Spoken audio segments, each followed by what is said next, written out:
Good afternoon, Raider baseball fans, and welcome to Coastal Bend College, where your Rouse Raiders are set to take on the Lobos from Palmview High School in Game 2 of this regional semifinal series. Good afternoon, everyone. I'm Michael Francis alongside the one and only Mr. Jonathan Kaspar, and we're glad to have you with us this evening. And what a game that was, Jonathan. Unbelievable game last night. You know, we talked a little bit about before the game, Rouse doing a great job getting out early and staying up. But, man, did we lose the ability to find the strike zone late in that game. And it definitely was a lot closer than it should have been. But props off, hats off to the Lobos for making it tight.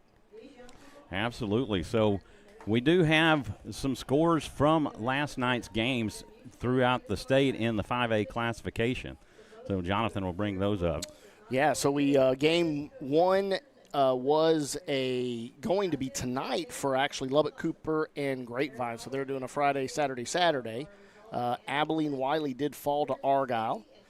In Region 2, did see Reedy fall to Longview in their first game, as well as White House falling to Frisco Wakeland 7-4.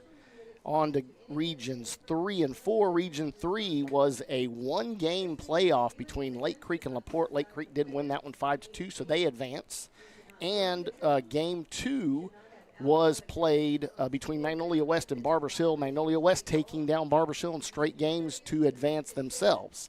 Obviously, in our Region 4, Bernie Champion falls to Corpus Christi Ray in Game 1 yesterday. And then, obviously, Rouse being victorious against Palmview on 4-2.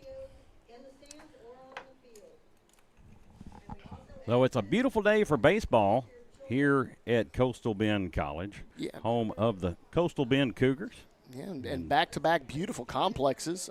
Very little wind, not anything crazy as far as the wind goes, but getting to really have some nice fields for these boys to play on and obviously show their skills and try to make it to the next level. We want to give a shout-out to the Rouse Baseball Booster Club for their sponsorship of the Rouse Raider playoff video and audio broadcast throughout the playoffs, all the way through the state tournament, if the Raiders are successful enough to make it to that point. But thank you to the fine folks, Brian Sparshoe, Susie Meyer, Chrissy Caputo, Ron Bregman. All right. So a big shout-out to them and the Georgetown Shirt Company for putting together our playoff T-shirts. They do the turnaround on that so quickly, and so we definitely want to recognize them, and we'll mention them throughout the broadcast. But the umpires and the coaches have met at the home plate. Our officiating crew this afternoon is the same crew that we had last night. Philip Reynoso, James Gower, Todd Blassengame, and John Hefner. And, of course, what we will normally see here, as Reynoso was the home plate umpire for last night's game, he will make his way what normally will be to third. Third moves to second, and so on and so forth. The ump that was at first for last night's game will be behind home plate. Believe that to be accurate, and that would be James Gower. That would be going behind the home plate. So we'll hope to have a good outing as we did last night, and not a lot of drama, and that's always a great thing. Well, the good thing is that somebody didn't get in and delete our stream key and break up our broadcast getting it started, so we're actually off on a good foot this evening. Coming to you on time, as we always shoot for and strive for, but unfortunately technology has a mind of its own sometimes, and we're at that mercy. But Francis and his crew of guys that he got on the phone jumped in there as fast as they could, and we only actually missed a little pregame and the top of the first yesterday. Right, but we did get that taken care of. Thank goodness. So they're about to introduce the lineups, and we'll go through it ourselves. The visiting Palmview, the away team, I'm not going to say visiting, both teams officially visiting here, but the away team for this Game 2 will be the Palmview Lobos. Leading off for the Lobos will be number 12, Joe Cerda, the shortstop. Batting second will be the second baseman, number 17, Mateo Garcia. Batting third will be the third baseman, number 4, Gael Gonzalez. Batting fourth will be number 15, Josiah Gonzalez behind the plate. Batting fifth will be the center fielder, number 7, Tony Villarreal. Batting sixth will be the first baseman, number 10, Chris Perez. Batting seventh will be the designated hitter, number 1, Jorge Garza. He will be hitting for the starting pitcher for the Lobos this evening. That will be number 11, Herminio Gonzalez. Batting eighth will be number 2, Anakin Robles in right field. And rounding out the order will be the left fielder, number 3, Renzo Tamez. So once they start introducing the Raider lineup, we'll start going through that. But, man, a great day for baseball. There's a great group of people here in spite of it being essentially an afternoon game, and people taking off work to come here. A lot of people taking off because graduation was today. Yes, I've been off the last 2 days, luckily, and folks at my work holding it down for me nicely and giving me an opportunity to take in the baseball game. So appreciate that. Be sure and give us a shout-out. Let us know where you're listening in from. Give a shout-out for your favorite team and your favorite player. Remember, let's keep it cordial, and it's baseball. Let's have fun. Baseball's fun. So for your Rouse Raiders, leading off will be the second baseman, number 9, Rainer Heinrich. Batting second will be the center fielder, number 10, Landon Miller. Batting third will be the left fielder, number 7, Caden Kaspar. Batting fourth will be the designated hitter, number 8, Oscar Salazar. He will be hitting for the starting pitcher for the Raiders this evening. That is number 11, Colin Correjo. Batting fifth will be number 2, Mikey Caputo in right field. Batting sixth will be the catcher this afternoon, number 22, Nathan Miller. Batting seventh will be number 34, Nolan Harris at first base. And batting eighth will be number 12, Joseph Sparshoe at shortstop. And batting ninth will be the third baseman, number 3, Blake Gonzalez. So you see, Mateo Garcia was the starting pitcher for the Lobos. He's moved to second base in today's contest. And essentially all the other position players are in their positions for the Raiders. Same spot, not a lot of change up here as far as the lineup goes. I mean, he's pretty set here. His 1s, his 2s, his 3s have all stayed the same. And the DH does remain Jorge Garza. So we're going to take a moment for the national anthem, and we'll be right back with you. Thank you for tuning in and watching Rouse Raider Baseball on SHN Sports.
It's baseball time in Texas as we're set to get underway here at Coastal Bend.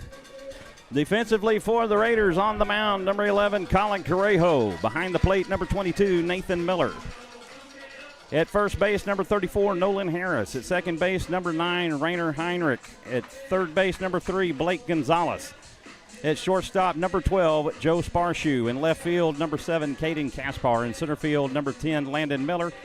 And in right field, number 2, Mikey Caputo. So some of the differences that we were talking about just a moment ago, Jonathan, is Blake Gonzalez came on in relief and got the save for the Raiders last night.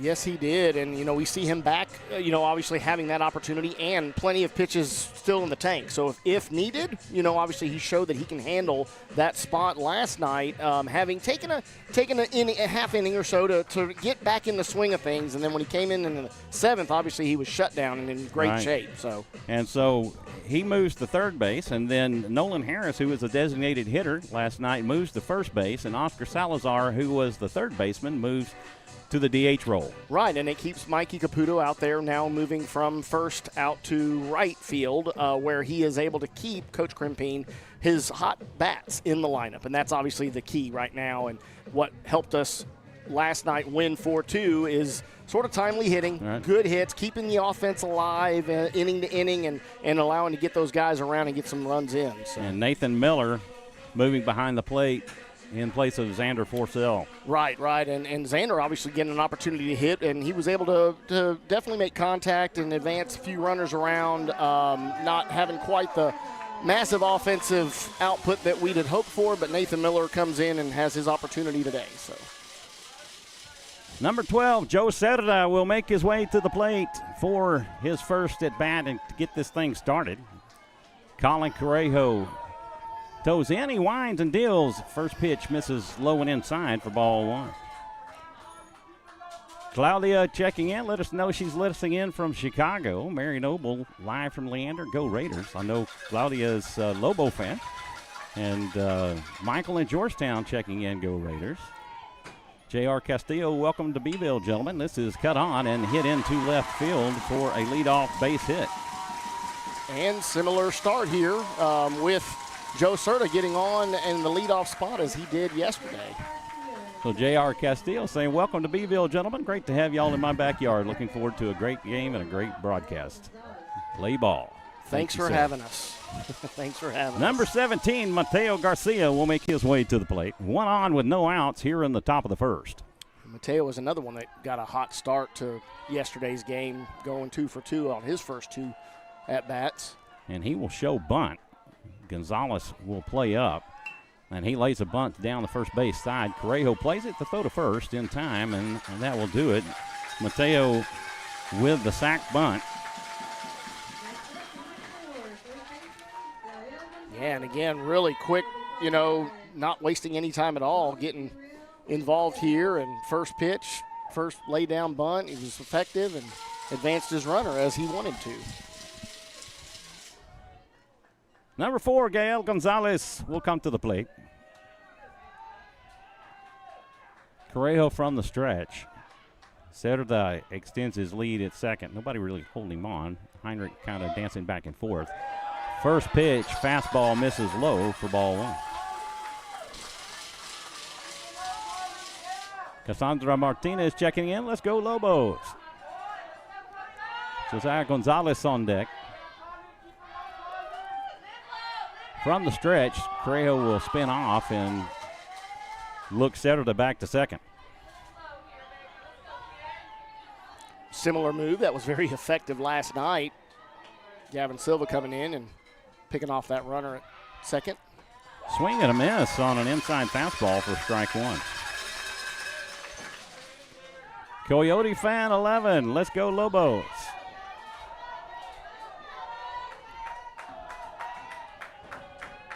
Got a loud crowd again this afternoon. The 1-1 pitch, cut on and missed for strike two. Hey, if it worked the first time, let's go right back at that same pitch. And honestly, that was a identical pitch with an exact same swing and result there.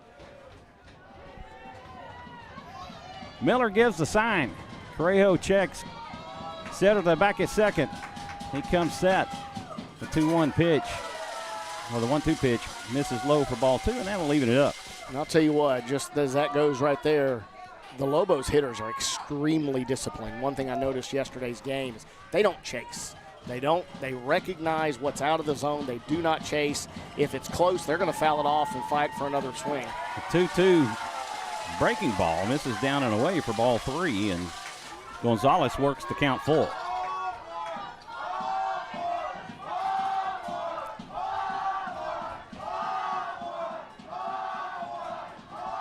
Correjo comes set. The payoff pitch. Fastball. This is hit to left and will go foul on top of the batting cages. And Gonzalez will get another swing of the bat, or at least an opportunity.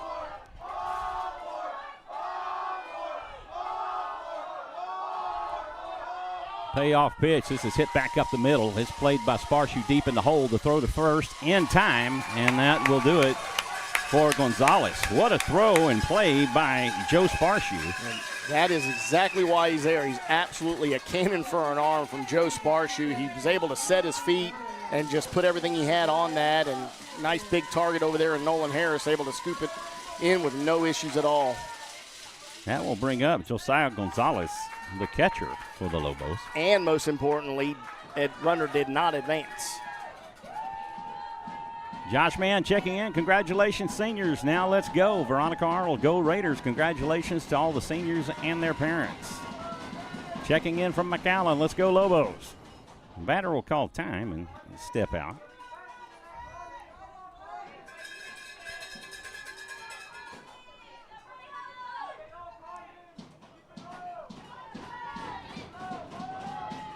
Breaking ball gets the outside corner for a strike.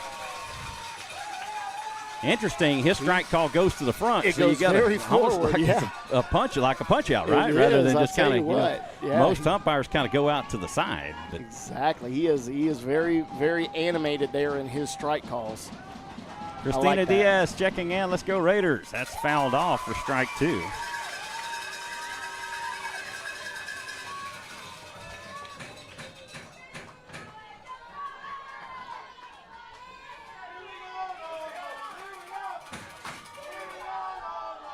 Nothing and 2, the count to Gonzalez. 1 on with 2 outs here in the top of the first. No score as of yet. Correjo comes set. He deals outside for ball 1.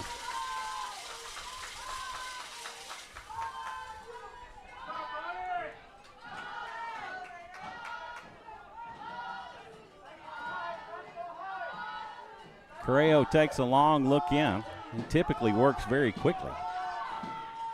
This is hit into left field. Caden Kaspar will boot it, and Cerda will round third and head into home to score.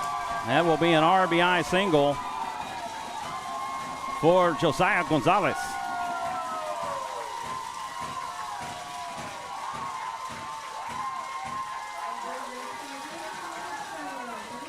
They'll bring in a courtesy runner, number 6. Number 6 is going to be Derek Garza. Derek Garza, courtesy running for the catcher. Claudia Rangel checking in. Let's go Lobos. Shout out to Chris Perez. Tony Vivarel makes his way to the plate for his first at bat of the afternoon. And he will take a fastball on the inside corner for strike 1.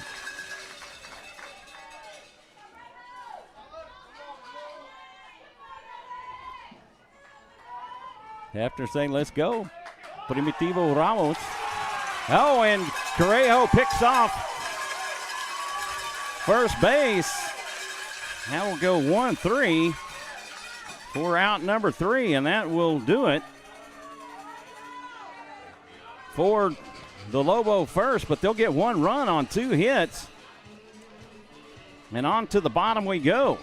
Tony Villarreal being at bat at the time. He will come back to start off the second inning. And one thing that Colin has been so good all year long is that right there, where he's able to mow down base runners, with just that pick move that he has. It's very effective. He's done it quite frequently this year, and it's a good thing to see. Due up for the Raiders in the first, Heinrich, Miller, and Kaspar. Defensively for the Lobos. On the mound, number 11, Arminio Gonzalez. Behind the plate, number 15, Josiah Gonzalez. At first base, number 10, Chris Perez.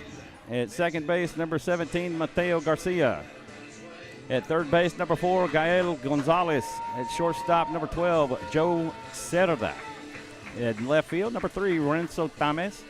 In center field, number 7, Tony Villarreal, and in right field, number 2, Anakin Robles. Yeah, I was going to say, Michael, I'm feeling very patriotic today as I've been privileged to be a part of 2 national anthems. Right. First one with my boy Caden Kaspar graduating this morning, walking the stage, and they had a great deal there where, you know, they were able to arrange and gracious enough to allow our varsity players, managers, and trainers to be able to walk right after the top 10 were named, and they announced that to let everybody know. And I'll tell you what, monster applause throughout the entire auditorium there at the HEB Center for the boys, for the team, you know, because they had announced, hey, we got to get these players on the road to get back down there for their regional semifinal. So, you know, everybody was super cool, and that was a neat experience there, and, you know, great times, great start to the day, and hopefully we'll have a great finish to the day and just be an all-around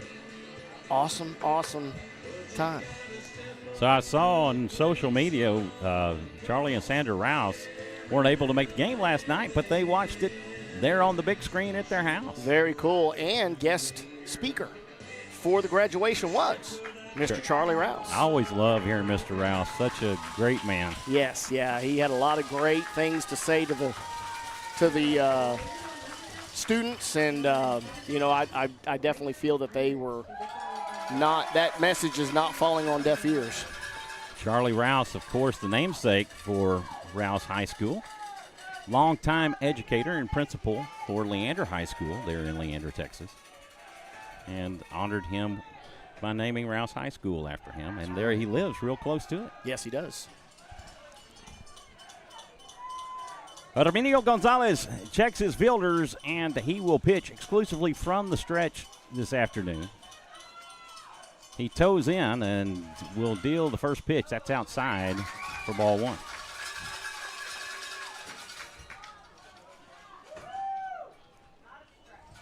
I'm going to thank everybody for tuning in and spending your afternoon with us here at Coastal Bend in this regional semifinal contest. And Heinrich hits this one deep to left, and it is out of here. Back-to-back games for home run number 2 in this series. In as many games. What a way to get things started here. Rainer Heinrich, welcome back, buddy. Welcome back. I had a chance to talk to him after the game last night, and he was just grinning ear to ear, and I was just telling him I loved watching him hit the ball so well this year, and to come out firing like he did in game 1 was awesome to see. Rene Garza checking in. Let's go Lobos. Jessica Garcia, go Lobos. Nivanel Almaterano, go Lobos. Estela Rodriguez, let's go Lobos. Thank y'all for tuning in. We're glad to have y'all. Caden Kaspar on deck with Landon Miller coming to the plate. Gonzalez has the sign from Gonzalez, and he will deal high and outside for ball 1. Heinrich just turned on that and gave it a ride. It's 3:20 down the lines, much like it was last night in Jordanton. The center field is a little shorter. This is cut on and hit out to right. Anakin Robles tracks it, makes the catch, and that will retire Landon Miller. That one actually carried a lot further than what the actual hit looked like. That was interesting. As he had to Anakin had to pedal back. Of course, no issues. He was able to get underneath it without a problem. But, you know, definitely, I don't know if there's any way. I mean, the flag's just barely moving in from the right, sort of right to left. It's blowing in. The center field is shorter than Jordanton by about 10 feet. That's 365 to straightaway center. Lefty-lefty matchup with Caden Kaspar coming to the plate.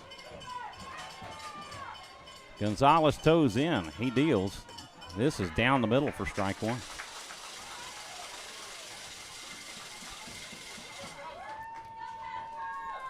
Caden looking to get things going like he did in the Alamo Heights series and Cedar Park series. And a one-man band checking in with Lobos.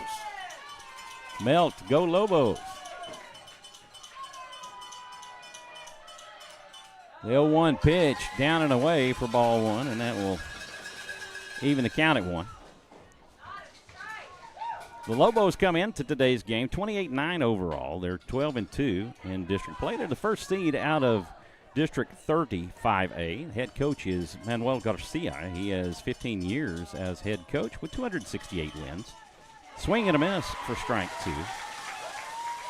He is assisted by Mario Hernandez, Mateo Garcia, and Juan Elizondo. And as you mentioned yesterday, they have 10 returning starters. Yeah, awesome.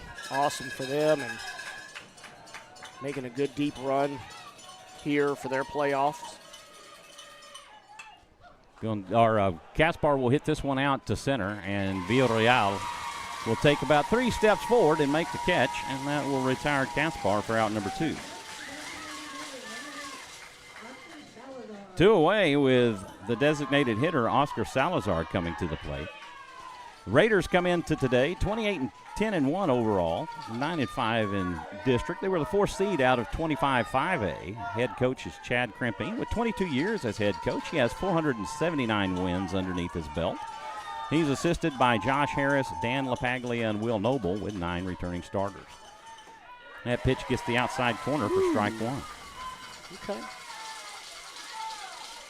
First pitch we've really seen in that location, so we'll keep an eye on that.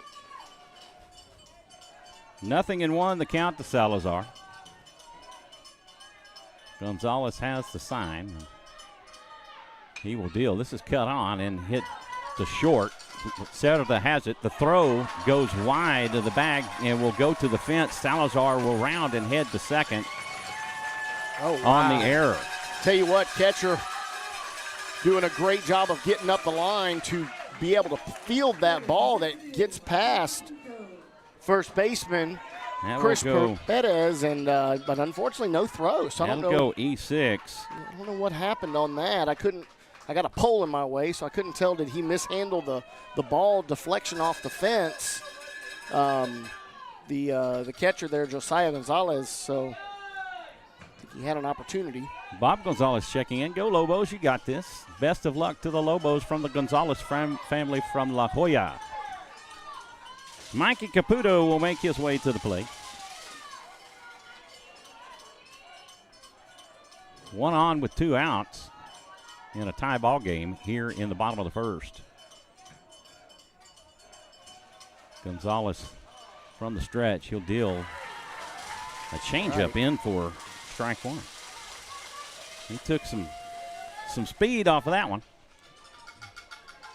That was the scouting report, is that this guy's not going to blow it past you with speed, but he is going to hit his spots and have a lot of movement, so try to keep the batters off balance.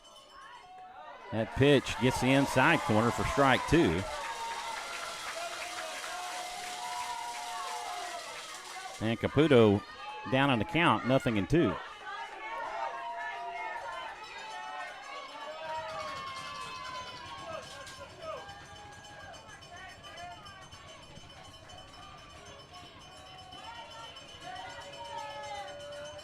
Salazar heads to third. This is hit back up the middle. This is played by Garcia, and the throw will be in time. And that will do it for the Raiders first. If they get 1 run on 1 hit, they leave 1. After 1 complete, we're tied at 1. On to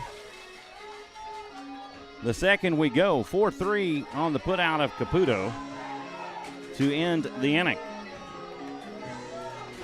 Due up for the Lobos in the second, Villarreal, Perez, and Garza. Jose Martinez checking in. Let's go Palmview, Bureau. Yeah. 956. There we go. I got it right that time. Brenda Montemayor. Let's go Lobos. So we got...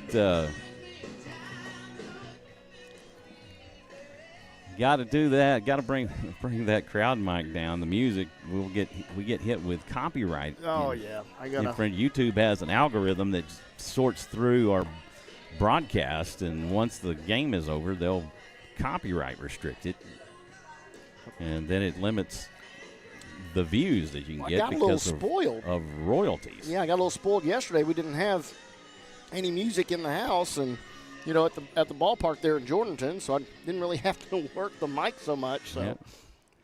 Metro Rieso, my favorite time of the year. Go Lobos. Heather Townsend, let's go Raiders. Go Coco Correjo. Rigo Ramirez, let's go Lobos. Colin Correjo back out to pitch the second. Got to meet Blake's Nona here. She's here at the game. Villarreal will step back in. He was at bat in the last inning, and he will take the outside corner for strike one.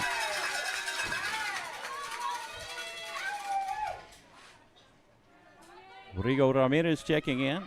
Let's go Lobos. This is fouled off for strike two. Yeah, and right away, Colin working that outer half as well, getting that strike call, going right back at it. And Ciriel Milan checking in. PSJA going into game three. And let's go Lobos. And ball misses low for ball one. 1-2 the count. Got to say it. Puro. Oh, wait, he's tapping on that. That's hit into the gap, but Heinrich able to get to it. Oh, great. But not in time. No, great hustle. Villarreal dives just like Heinrich did last night to avoid the tag, but the throw was just a little bit late. Yeah, but I'll tell you what, great job of laying out Heinrich for that to actually be able to get an opportunity to try to throw him out. But Tony was getting it up the line there and dove to get to that bag and beat out the throw. So great defensive play, great offensive hustle. You know, obviously to be expected, two really good teams here and showing why they've gotten to the point that they are at right now. All right, so I'm being told that I got to say it, the numbers individually. 956. Puro 956. Right, because they don't say it. Pitch misses low. Area code is not 956. For ball one, right? You're right. That's like the 512 up in the Austin area. That's right. And then they integrated the 737. Yes. Area code in, and everybody wants a 512 number. 1-0 the count to Perez, and that will hit him.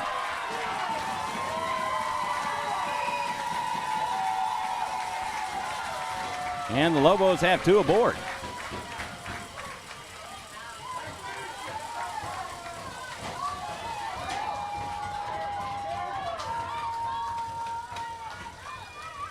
I guess he's throwing the rosin bag. Yeah, there wasn't much in there. He's can I get another one? That'll bring up the designated hitter, number one, Jorge Garza. Jose Martinez checking in. Shout out to the commentators. Thanks for the game. You are very welcome. Arturo Gonzalez. Let's go Lobos. Let's win these from La Jolla. Jose Angel, Vamos Lobos. Jaime T. Yep. Vamos Lobos.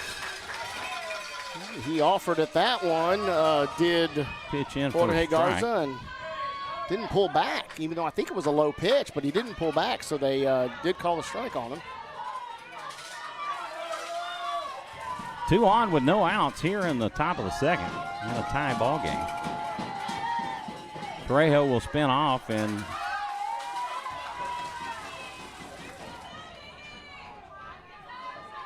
Villarreal gets back in time. 0-1 the count to Garza. He shows bunt. Pitch gets the outside corner for strike two. Ivan Garcia, great commentary, guys. Let's go Lobos. Thank you very much for the kind words. We appreciate it. Yeah, and once again, Colin on the outer corner getting that strike call. I would imagine he will try to go right back to that same spot. The 0-2, that is fouled away. And Garza will get another opportunity.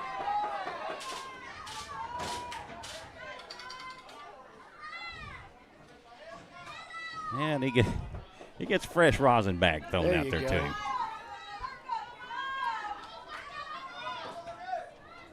Yeah, real humid air, you know, as we did have in Jordanton, and would be expected this time of year. As much moisture and rain as we've had in the areas.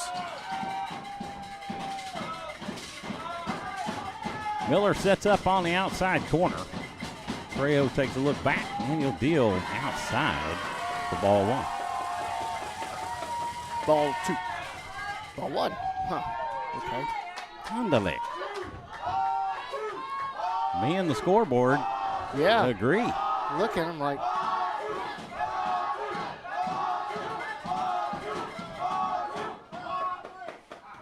Garza will call time and step out and reset. We've got the ball chance from the Lobos and the strike chance from the Raiders. Jet Torres check in. This is hit out to deep right field. Caputo will make the catch, and Villarreal will take off on the sacrifice. That'll be cut by Joe Sparshoe. And that'll put Lobos on the corners.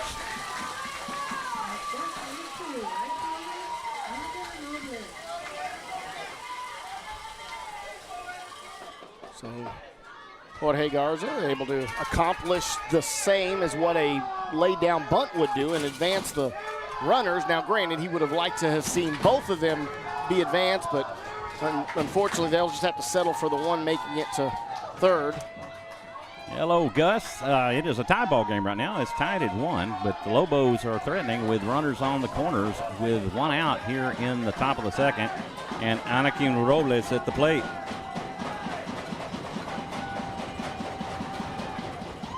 Fastball down the middle for strike one.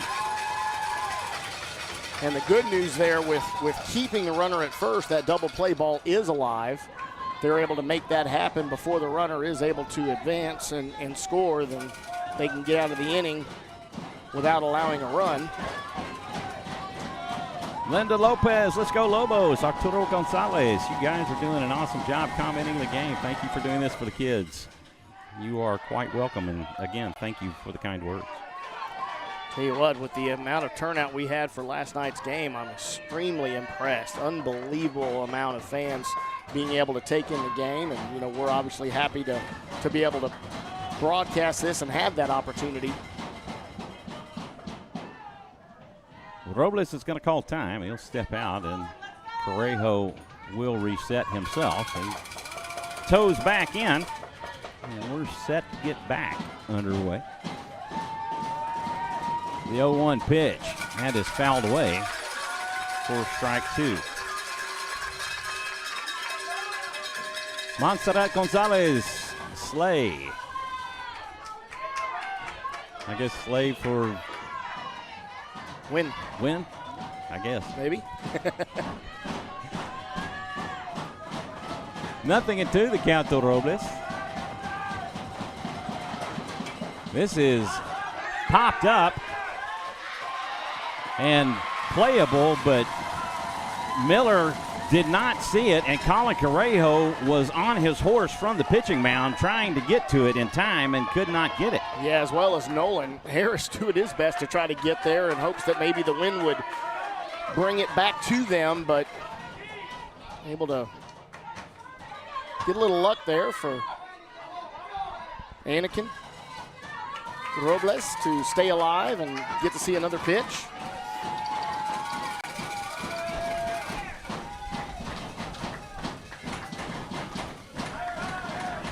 Correjo comes set.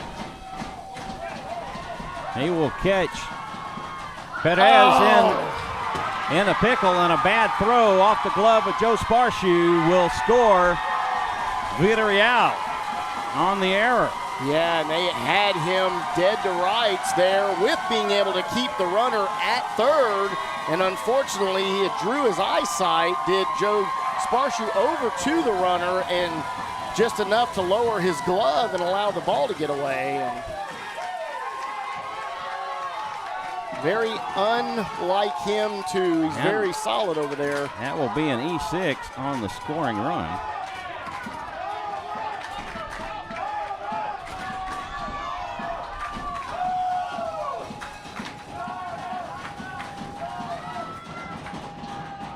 The 0-2, this is popped up and hit to right field and will go out of play.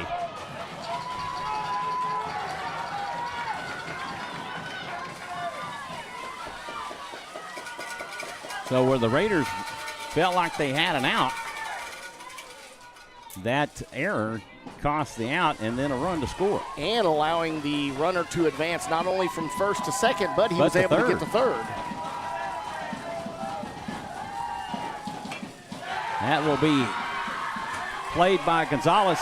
He throws to home and catches Perez at the plate. Great job there. Good heads-up play from Blake Gonzalez. Blake Gonzalez, a heads-up play. And Nathan being able to put the glove and literally drop it right on the face of the runner to really have no opportunity to have any. That'll go 5-2 on the put-out of Perez at the plate. On the fielder's choice by Anakin Robles.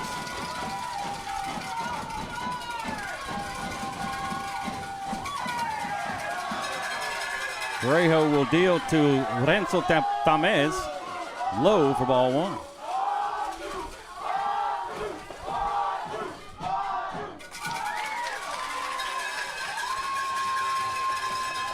One and one the count.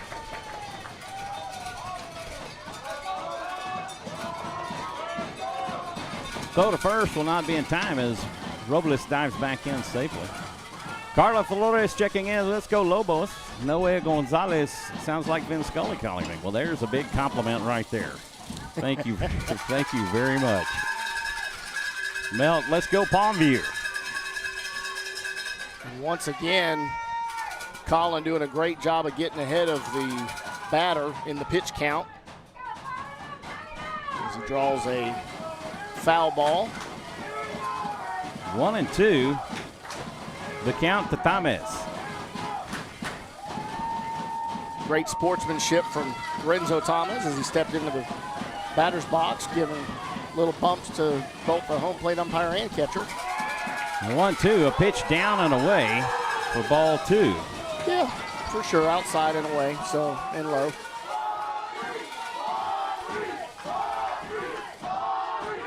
Robles extends his lead at first. The pitch inside for ball three. And once again, the very disciplined batters here being able to bring an 0-2 count to a full count with patience. The payoff pitch coming up. This is cut on and hit over to third. Gonzalez has it. He plants his feet. The throw to first in time, and that will do it. 5-3 on the put out of Tamez to end the Lobos second, but they get one run on one hit. And they leave one. And on to the bottom we go. The Lobos leading it 2-1.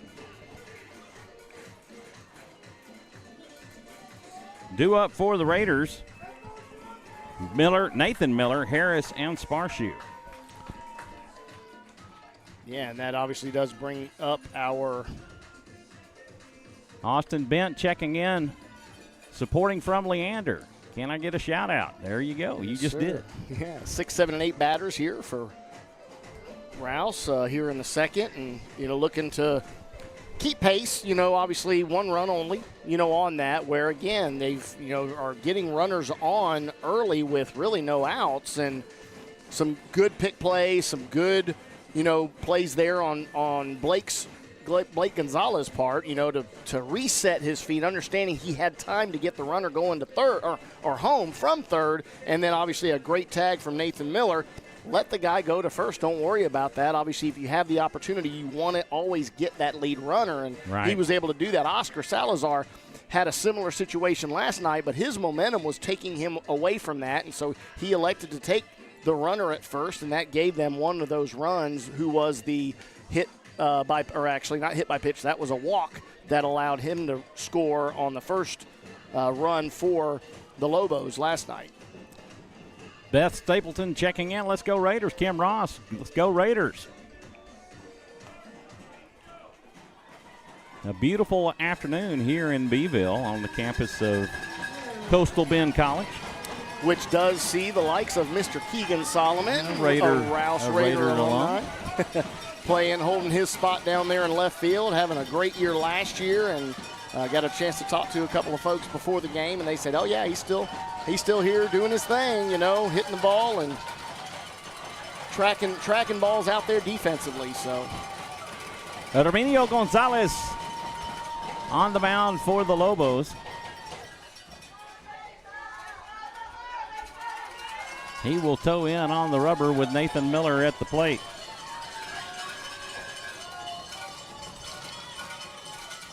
Gonzalez gets the outside corner for strike one. And again, Josiah Gonzalez doing a great job of snapping that up and framing it into the zone. Pete Guajardo Jr. checking in. Go Lobos. Gonzalez deals. That's cut on and fouled off for strike two.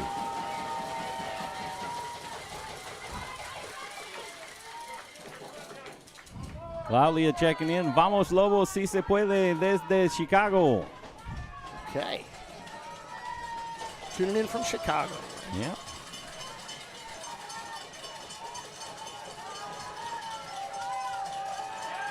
The 0-2 pitch, that's outside for ball one. And I believe that is where talking to one of the coaches before the game yesterday, he said that he had family in Chicago. I was saying, I didn't remember where he said, but that sounds about right, where they have not had an opportunity to really be able to see what was going on for their first three series in the playoffs. So good to be able to get this out to them. Miller will foul that one off and spoiled a really good pitch. Yeah, so they can have an opportunity up. Look at Nolan Harris. Nolan Harris with his on-deck fielding percentage right there. He's keeping it up at, hey, Keegan Solomon checking in. I appreciate you guys. There we go. Rouse. What's up, Keegan? Sorry we missed you out here, man. He was the hero of the Dripping Springs game. Well, him and Colby Diaz. Yes. All right. Yeah, and I've said it before. I loved that interview that he had after the game. They're like, hey, what were you thinking about that shot that you hit? He goes, honestly, I thought I hit it out. I did too. We all did. Yeah, I called it that he hit it out, and then I find out that it hit the fence. Hit the very top of the fence. And Miller will hit this one up the middle to second. Garcia has it. The throw to first will be in time, and that will do it for Miller for out number one. 4-3 on the putout. Yeah, weak grounder there, able to be handled very easily there, from Mateo Garcia over at second. Nick Kerr checking in. Thanks for the play-by-play, guys. Can I get a shout-out, too? Well, there you go. A shout-out to you, Nick. The Lobos travel so well, they even brought the cheerleaders today. Check it out. I just noticed that we got the pom-poms down there for the Lobos. They are working this. Absolutely. That is awesome to see. Good support here for the. Nolan Harris will stand in. Lefty-lefty matchup. First pitch to Harris gets the outside corner for strike one. Here's a bat we really want to see get started off on the correct foot for game two is Nolan Harris. He swings a big bat and really can open up a game hitting the gaps. Pitch down and away for ball one.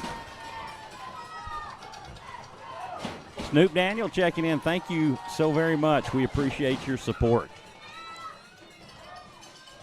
Does such a great job to highlight the Austin area high school athletes. Swing and a miss for strike two.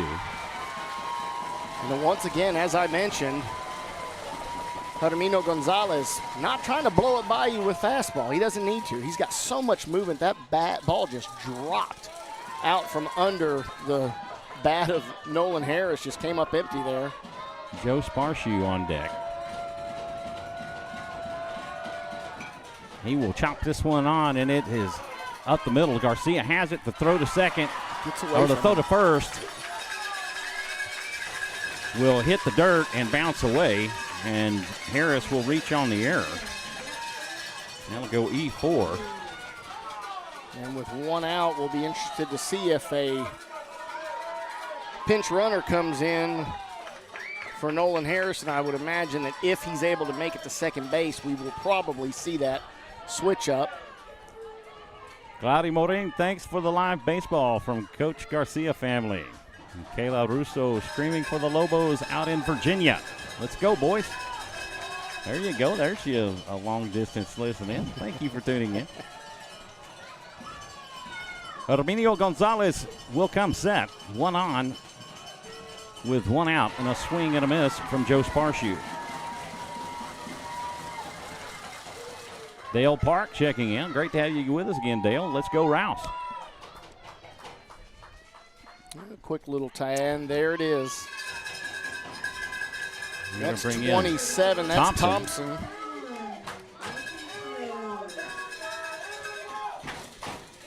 Connor Thompson, I believe is his name. Yeah, Connor right? Thompson. Will pinch run for Nolan Harris. I believe that's Coach Thompson's boy, who is our seniors shuttle driver. Keeping them under reins. Hey, guys, we got 3 minutes. Let's get our pictures and let's get on the bus and let's get out of here.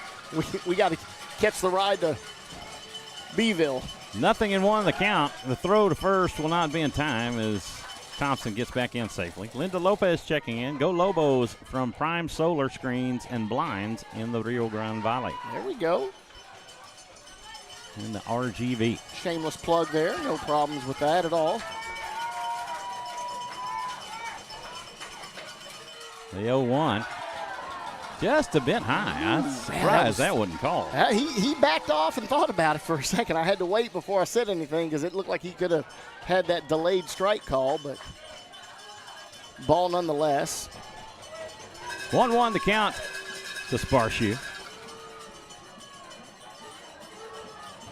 Gonzalez comes set. He'll throw to first with that snap throw and wasn't in time, but that was really close. And it was the head, the nod, and the toss, just sort of trying to honestly take away the eyesight or change the eyesight of the runner, focusing on his head versus his hips and the throw. So Thompson doing a good job of getting back there.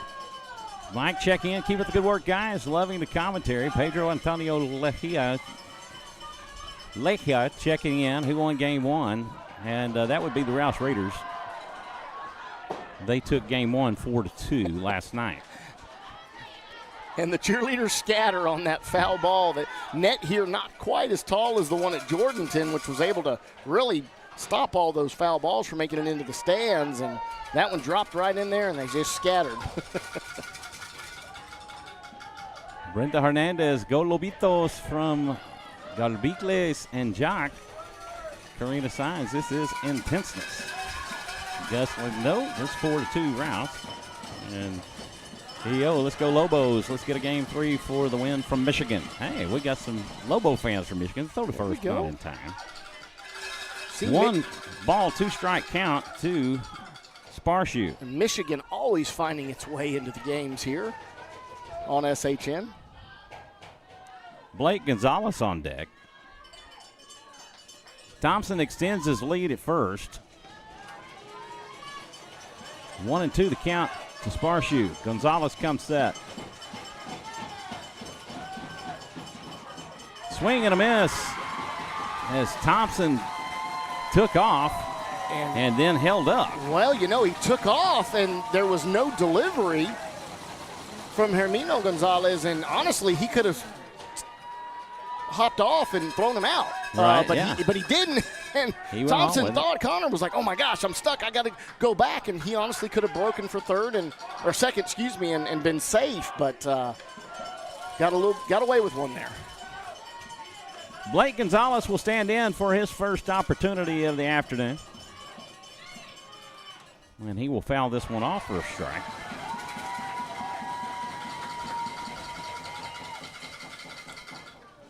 Mark Villalon. Here we go, Lobos. Here we go.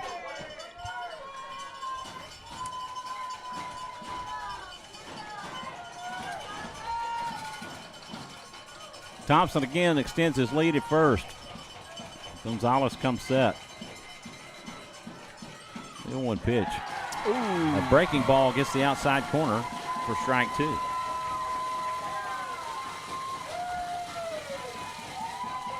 One on with 2 out. And Blake Gonzalez in an 0-2 count. And another one well off the plate there. Snuck in the back corner for a strike call.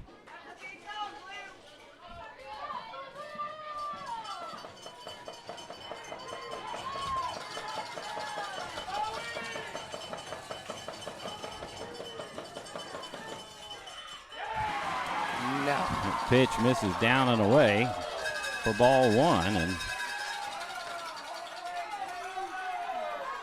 Josiah Gonzalez thought it was a strike, and the fans thought it was too. He was trying to sell it. The umpire didn't agree.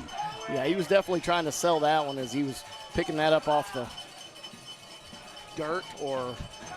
The 1-2, that was fouled off. That pitch Staying was alive. in on the hands. Yeah, one that, if you can get a barrel on that and turn on it, send it up the third base line, we could possibly have a tied game here with the speed of Connor Thompson over at first. And Nancy and Jim from Michigan checking in. Go, Joe. Let's go, Raiders. Gus asking about the Westlake Eagle Pass score. And Nick letting us know it's 3-4 Westlake. Okay. And then Nick Guy checking in. So it's 3-2 Eagles, I believe. So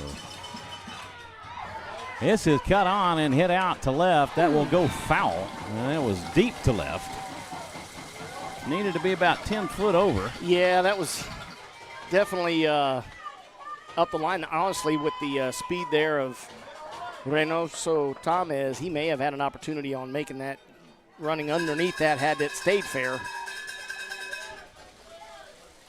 It was more of a line drive to left than it was a high fly ball. Right. So he might have gotten it on the hop. I don't think that he would have been able to make the catch. 1-2 the count. Again, a snap throw to first, and Thompson dives back in safely. Okay, so Snoop Daniel letting us know that it was a 4-0 final. Westlake swept Eagle Pass. Okay. The pitch outside, and Thompson. Belly flop. Thompson with a very unique, very unique diving strikes. It was almost that scorpion, right, that they call it whenever the back feet get caught. You sort of jab yourself in. And I don't know. That was fun. That was kind of funny, though. You normally expect a lot more of a slide on turf than that. So. Oh, my goodness. Pitch outside for ball 3. And Gonzalez has worked it back full. But again, a great jump by Thompson and on a great pitch that was well outside and really not able to be handled cleanly by Josiah, allowing him really to slide in there with no throw. Snoop leading us know Westlake plays the winner of San Antonio Johnson versus San Juan Park. And Gonzalez will hit this one in to right. Robles has it. The throw home will not be in time. He's safe. And then we have a tie ball game. What a bang play there. An unbelievable throw from the right arm of Anakin Robles home as he absolutely loaded up on that and threw spot on. And Connor just able to sneak in there with his left hand. And, definitely not happy are the fans here for and Coach Garcia Palmview Lobos having a discussion with the home plate umpire. Great piece of hitting from Blake Gonzalez, doing his part, fouling off the pitches that were close, sitting on the pitches and letting them go on those inside to bring the count to full, and then obviously a great pitch to handle up the right side. So Melt is listening in from Cuba. Wow. True legend. Which Awesome. team is at bat? That would be the Rouse Raiders. And Snoop letting us know San Antonio Johnson won early 4-2 this afternoon to force a Game 3 on Saturday, 6A Region 4. Greatly appreciate the score updates, everybody. Yeah, thank y'all very much. That Nick, way we let's can go broadcast Rouse. those and let everybody know how things are going around. Carla Flores letting us know that was an out. And there's at least half the people in here that would very that much would definitely agree with you. And Carla Flores leave replay. Unfortunately, we do not have that capability. Yeah. I would like to have that, but we just don't have the resources to be able to do that at this point in time. Maybe in the future.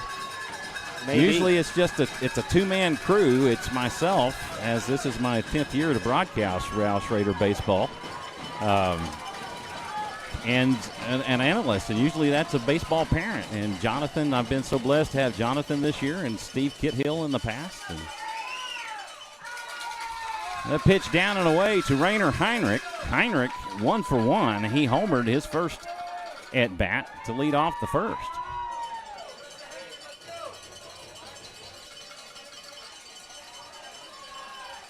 Yeah, and you definitely notice the change there from Renzo Thomas as he gets a little bit closer to the fence. That pitch outside for ball 2. Having seen the power from Rainer Heinrich on his first at bat.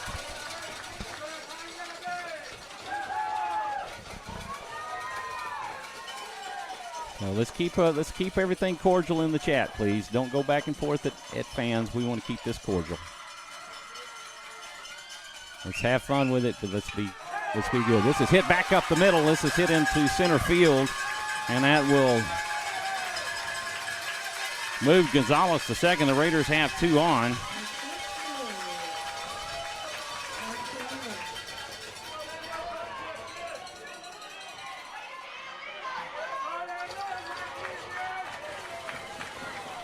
Gabby Garcia, let's go Lobos. Go Renzo, number 3. Margie checking in. Let's go Lobos. That will bring up Landon Miller. He's 0 for 1. He flew out to right his first time up.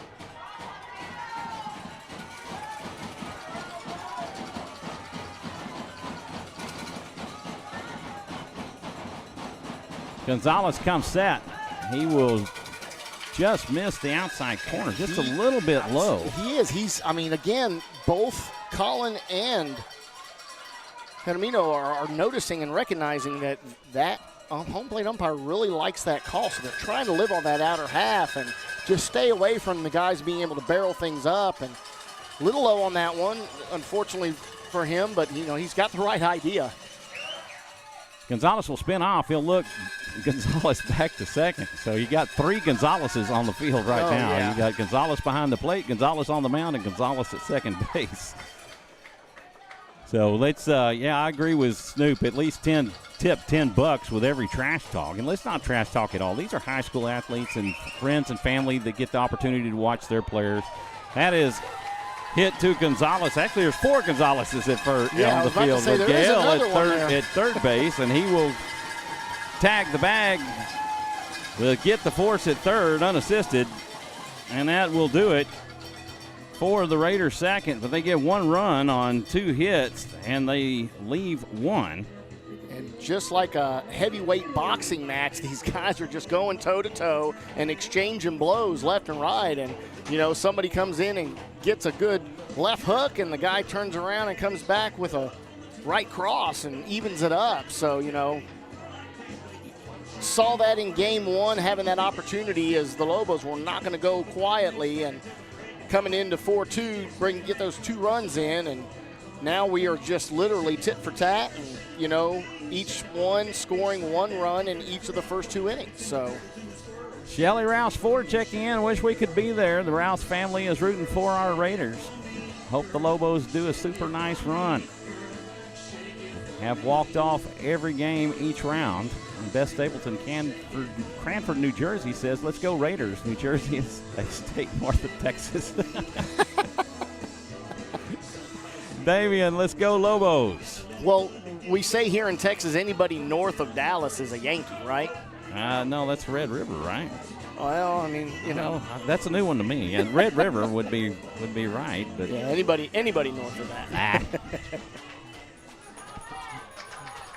Colin Correjo back out on the mound with Joe Cerda at the plate. And Cerda will foul this one off for strike 1. Yeah, back to the top of the lineup here for the Lobos. Joe Cerda 1 for 1, hitting that single up the middle, his first at bat. He takes for strike 2 on the outside corner.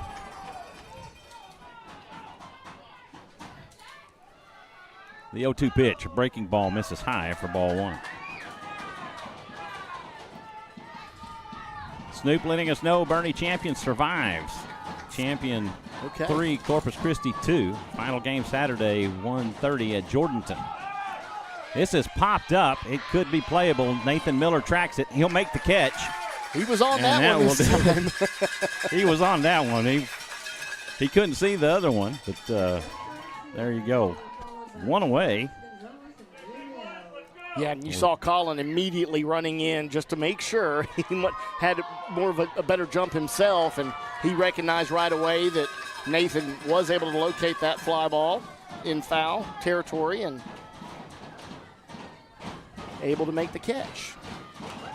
That one's fouled off for strike one. Oh, right off of his ankle, too, for Mateo Garcia, as he has to walk that off. Champion to extend that series to a force of game 3, and the winner of that series will face the winner of this series for Region 4 and the opportunity to represent Region 4 in the state tournament. That's right, and of course Bernie Champion coming out of the district that we squared up against during the by-district round, first round of the playoffs. That pitch down and away for ball one, and that'll even it up.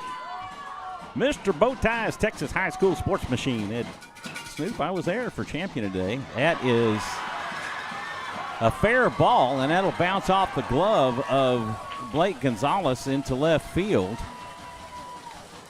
And Garcia will hold up at first. And that'll be a base hit. And Mr. Bowtie was actually at the Champion game today. Okay. Yeah, so I was really surprised to see that score last night, 8-2. Well, I'll tell you what, CC Ray is a solid team, has been a solid program. Yeah, but you look at the teams that Champion has taken out, yes. And I mean they have played some top-tier talent. They took 2 games from Smithson Valley to move on to this round, and Smithson Valley has been a state-ranked team all year long. Yeah, and CC Ray is, I believe, a top 5. Yeah. For the season, so. Gael Gonzalez comes to the plate. The throw to first will not be in time as Garcia dives back in safely. Josiah Gonzalez on deck. This is cut on and hit into left. This will be a base hit for Gonzalez, and that'll put 2 aboard.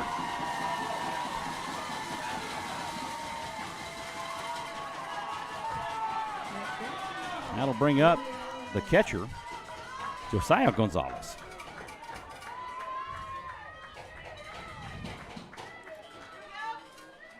I love their uniforms. One thing I noticed previously is for the Lobos, they do not have their last name on their uniforms. It's Familia. Right. On the uniform. So great. Ray's only runs today came on throwing errors by Bernie Champion. A breaking ball just misses low for ball one. Low, I guess. I mean, wow, that was a great looking pitch. But again, as you said, must have been low as it is called a ball.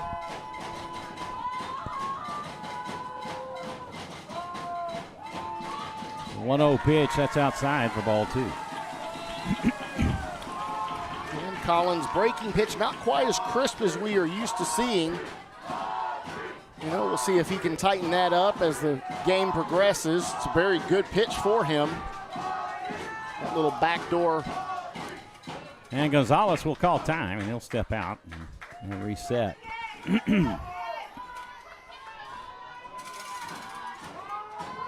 Let's go Lobos. Familia from Juan Lopez. Able to right the ship there amongst the ball 3 calls from the fans. Dale letting us know Magnolia West swept Barbers Hill. Yeah, we did see that. We'll face a solid Creek team. Yeah, Creek in their 1-game series over LaPorte. That was fouled off for a strike. Just like that, Colin doing a great job falling 2-0 in the count and being able to even it up here with back-to-back strikes.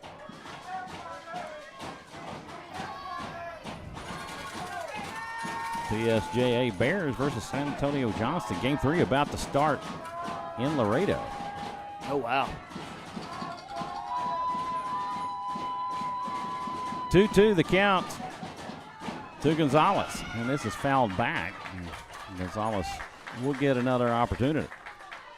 Of course, Laredo has quite a few complexes out there that are really nice. Our boys loving that opportunity to have that preseason tournament play trip to Laredo every year.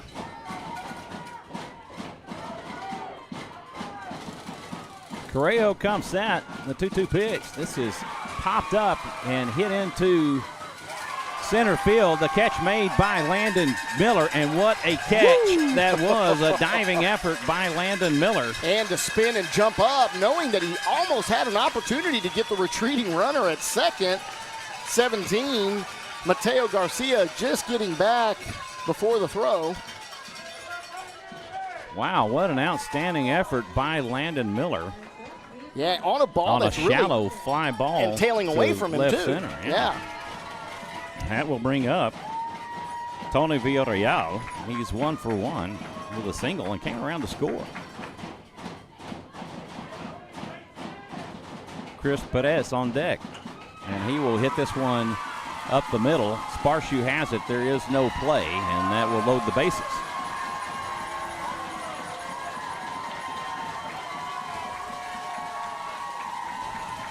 Bases loaded for the Lobos with 2 out for Chris Perez.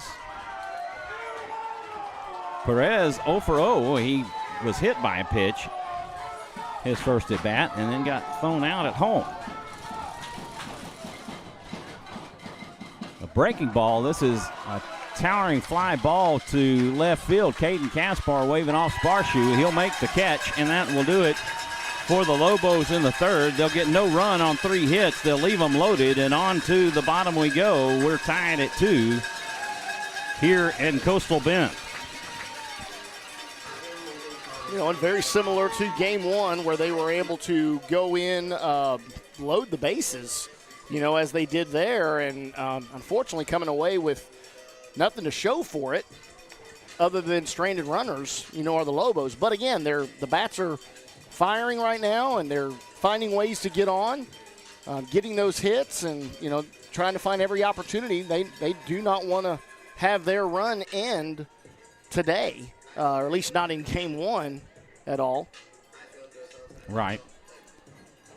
Or should I say game 2? Game 1 for today. Game 2 overall.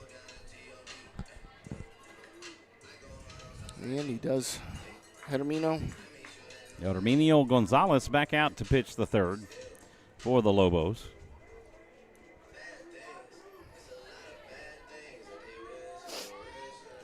Due up for the Raiders in the third. Miller, Kaspar, and Salazar. I know that would be a good game, wouldn't it, Snoop? It's 4 hours of a drive. I mean, it was nearly 3 driving here today. You know? Oh, I know. And I ended up taking the toll. I almost hate to say that. And I definitely don't want to say what it cost me to come from Leander. It's like $26. That's what I do like about seeing that cost there. I'm like, we're not going to do that. We'll hit the about $2 worth of toll to speed myself up a little bit. So. Yeah, I thought by the way that Waze was navigating me, because I typically use Google Maps, but I ended up using Waze, and because Waze, they'll tell you where the police are, right? So if you might be exceeding the speed limit by just a skosh. You don't do that. Come on. We know you better than that. Well, I won't say that I will. I won't say that I do, and I won't say that I don't. Now, especially if you were in Mama's Ride, I'll tell you what. Oh, yeah, Mama's Ride. Yeah, you can't help it. That thing will get you there in a hurry. You look down, and the next thing you know, you're doing 90. You don't even feel like it. Yeah, there you go. It's not your fault. It's the car's fault. This is fouled off by Kaspar for strike 1. A little antsy on that one, as it was a bit of a high in the zone ball, and that immediately draws a quick jog over to talk to Coach and see what the approach is here for Caden. Wouldn't be surprised if yeah, I ought to we do see that. a little button run action. Snoop reminded me to write that mileage off my taxes. I think you can write anything over 50 miles away from your house off on your taxes, so I need to do that. This ball is lined to Mateo Garcia for out number 1. Who was playing extremely deep, really out into shallow right center, was Mateo. I guess the scouting report was out on Caden Kaspar, where he just had to sit on that one. Normally that would have fallen if anybody was in their normal second base position. That will bring up Oscar Salazar. Salazar reached on an error his first time up.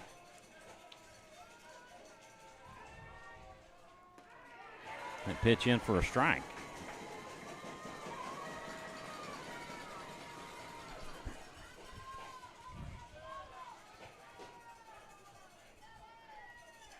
Gonzalez has the sign. He will deal down and away outside for ball 1, and that'll even it up at 1. And starting to see that wind pick up just a little bit there as the flagpole dead center. Starting to see that flag waving. Salazar will cut on this one. This will be played by Cerda. The throw to first in time, and that will do it for Salazar. 6-3 on the putout.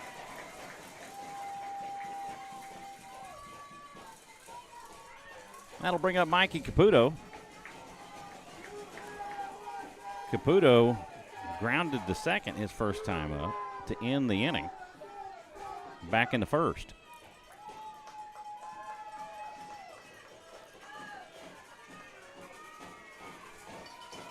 Nathan Miller on deck.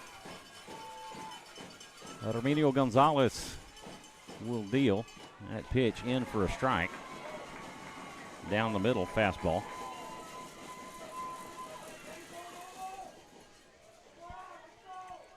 And really hitting that low spot there. Again, that late break.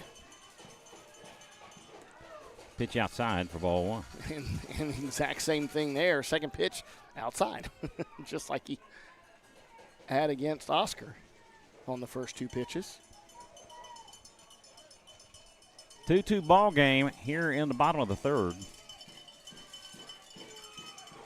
Pitch misses inside for ball 2.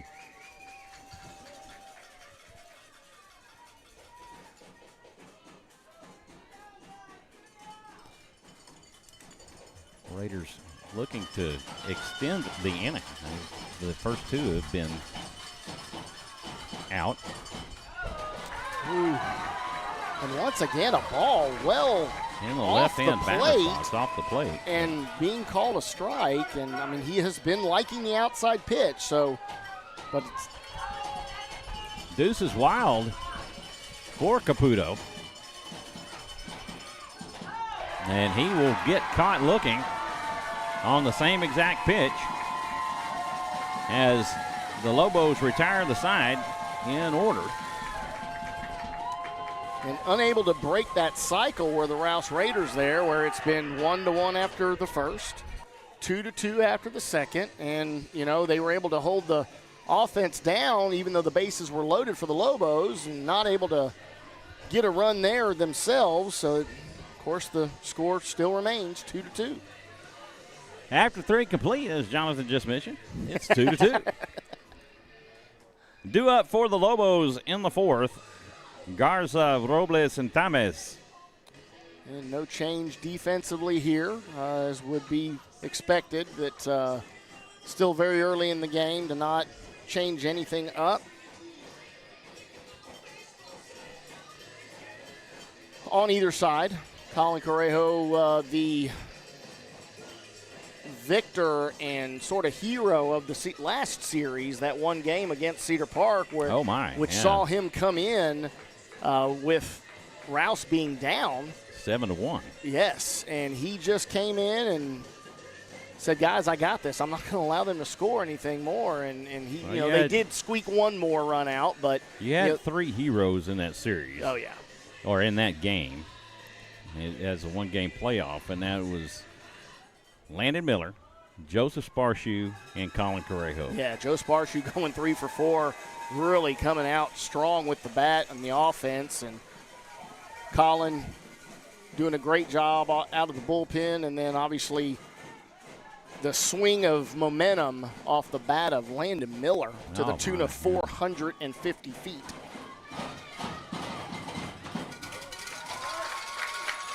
Garza will foul this one off for strike 1. Patricia Rosales, go Herminio Cabrina Lobitos, proud of you. Pitch misses low for ball 1. You know, and as has been the case here, the Lobos hitters are going after the first pitch. A fly ball to short, and Sparshoe will make the catch. Yeah, right off the end of the bat there, that late movement from Colin Correjo just really didn't allow him to barrel that up for Jorge Garza. That'll bring up Anakin Robles. He has hit into a fielder's choice, and he will take for strike 1.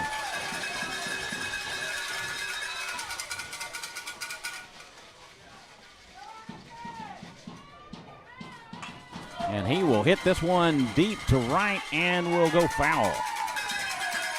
And he had a similar swing on his last at bat that went foul as well, but definitely piqued the interest of the defense as they were watching that ball. The pitch misses for ball 1. 1-2 the count to Robles. Curveball, this is lined to second. Heinrich has it, and that will do it for Robles. 2 away. For Renzo Thomas. Thomas grounded to third his first time up. He's 0 for 1.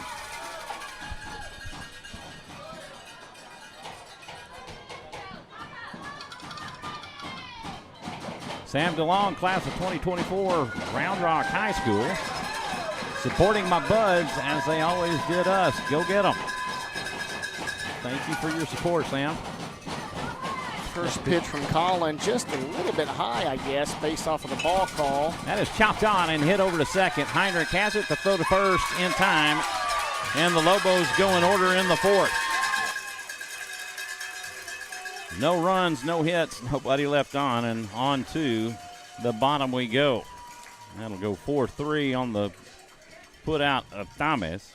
And now we're starting to see those pitchers settle in, you know, really understanding what the home plate umpire likes and dislikes and really trying to sway those pitches in that area. And honestly, it's great for them because where they are getting those strike calls are very difficult to handle and really barrel up for the hitters for both the Raiders and the Lobos. So, you know, definitely maybe in for a pitcher's duel here as they're going quick through the innings. They're not having a extreme high amount of pitches thrown up to this point on either side.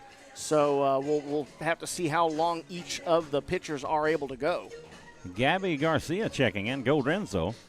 Now this is interesting. So this is not the first ever meeting between these two schools. Oh, okay. Well, the Raiders faced Palmview back in 2018 in the Border Olympics tournament. Okay. Where the Raiders took that game 10-0. And the Border Olympics is back to Laredo, as I was mentioning earlier. That Rouse really loves making that trip down there and having that be their out of town opportunity for the school and for the players to have an overnight stay and go down there to Laredo and see a lot of great play. I mean, really a lot of great teams out there.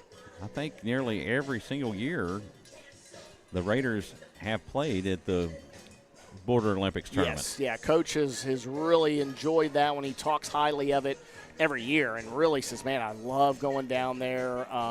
As there are similar, Corpus has one, and then I know that there's some up in the Dallas area. Well, the Raiders dropped their first 2 games of the season in that tournament this year. Yes, they did, and then went on a run that was great until they sort of puttered coming down the stretch there in the end of district play. And right, yeah.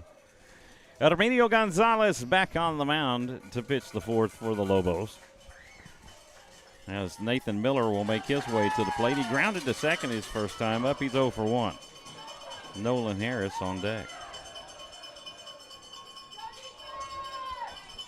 Gonzalez gives the sign to Gonzalez. And then pitch down and away for ball one.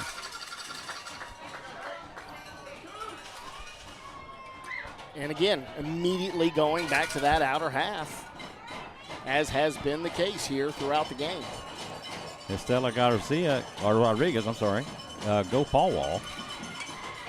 Miller will lift this one into shallow right field, and that will drop in for a base hit, and that gets away from Robles, and Miller will go to second, and as Robles didn't even get a glove on it, that will be a double. I'll tell you what, that is a massive thing that can happen on any turf field. If you are not used to it, and I don't know the Lobos' normal field, is it turf or is it natural? Because that was an extremely high hit ball that he was not able to get to. And when it hit the ground, it bounced extremely hard and right away from his glove. And great job of Nathan Miller not slowing down, was running hard out of the box and was able to make that to second without any problems at all.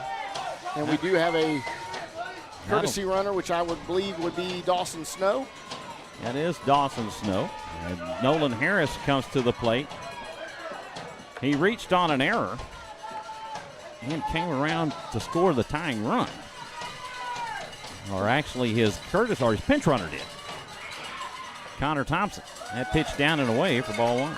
I don't think it was an error as much as it was Nolan Harris's blazing speed that made the second baseman think twice about how quick he had to get rid of that ball. Oh my Sorry, goodness. Nolan, if you listen back at this, buddy. I gotta do it. That's just wrong, talking about blazing speed. What? He made a great effort over there and beat the throw out. He shows bunt and he'll lay off, and Gonzalez will spin off and look Snow back to second. Nolan, the commit to Latorno, where he'll be playing at next year. Montebello Cavazos, let's go Lobos, let's go. Joe Sparshoe on deck.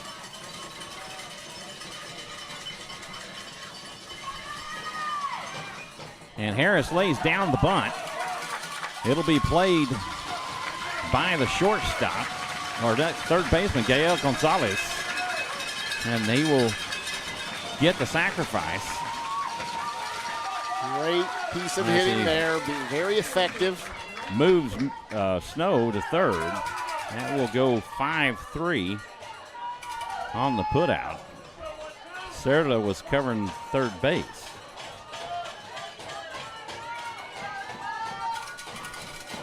Joseph Sparshoe will come to the plate. He's a strikeout victim. He's 0 for 1.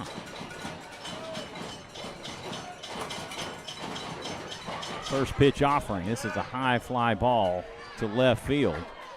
Tamez will play it, make the catch. The throw home will be in time, and Snow is tagged out. That's only,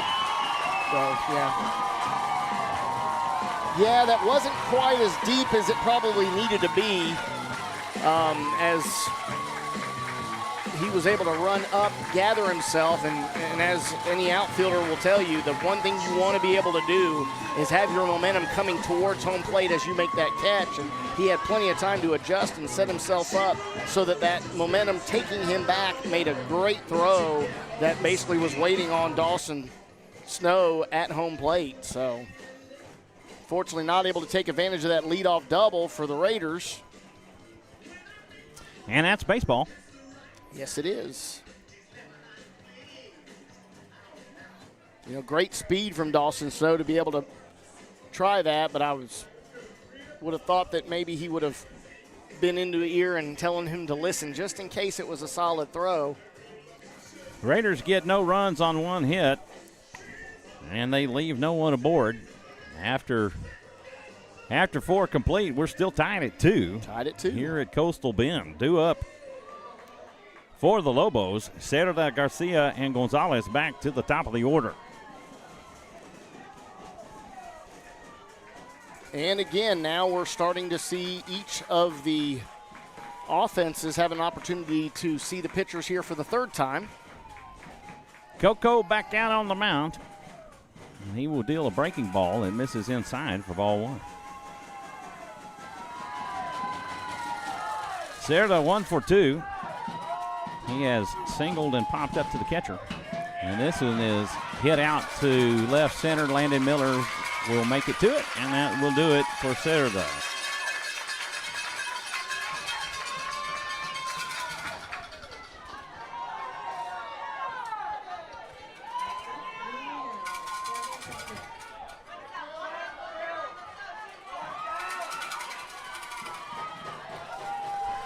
And looking here for the delivery and low ball from Colin Correjo. And goes right back at it and bounces that one off the front of the plate for ball 2.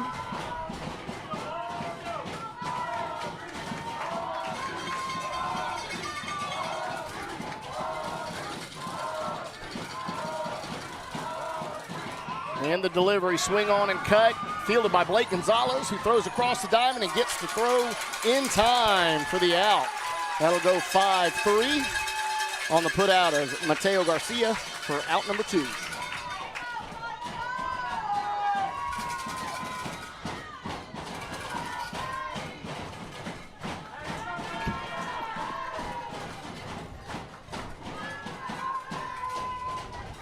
Gael Gonzalez will stand in, and he will take for a ball.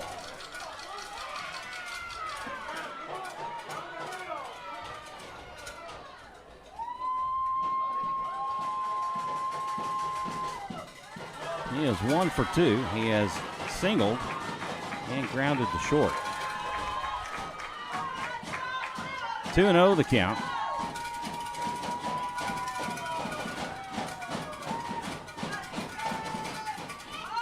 And Gonzalez will call time, and Correjo was already into his motion.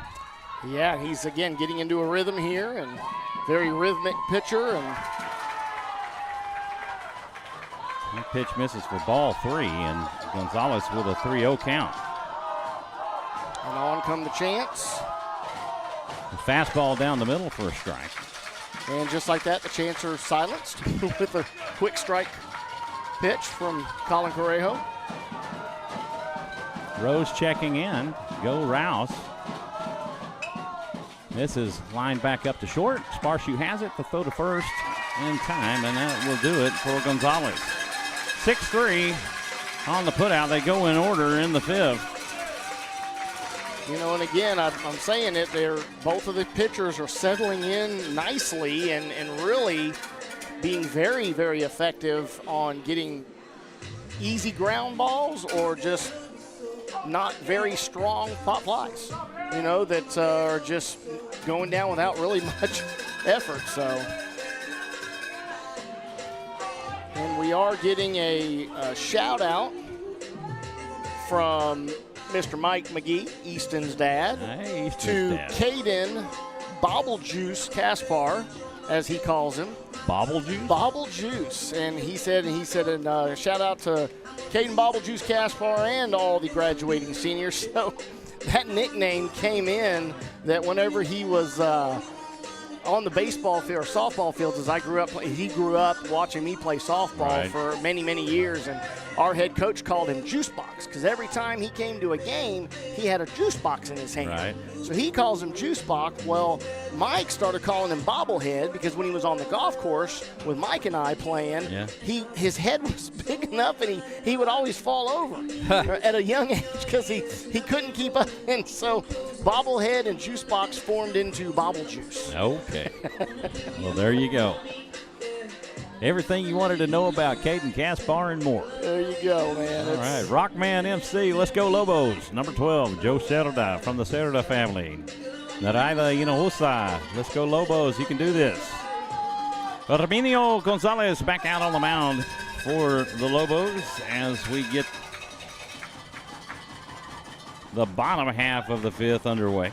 Yeah, and Blake looking to pick up where he left off his last at bat, as he was able to take an outer half pitch, as has been the spot of choice from the pitchers, and he drove it to right field, plating a run on his first at bat. Gonzalez 1 for 1. As he singled to right his first time up. And he will pop this one up. This will be playable by Mateo Garcia. He'll make the catch, and that will do it for Gonzalez. One swing, one out. One out. Can't get any more efficient than that. Claudia, let's go Lobos. You can do this from Chicago. Javier Garcia, go Lobos. Shout out to Anakin Robles. Back to the top of the order we go. Rainer Heinrich. He's 2 for 2. He has homered and singled.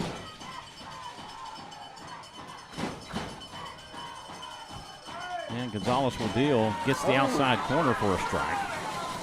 And a bit low, but catches enough of it.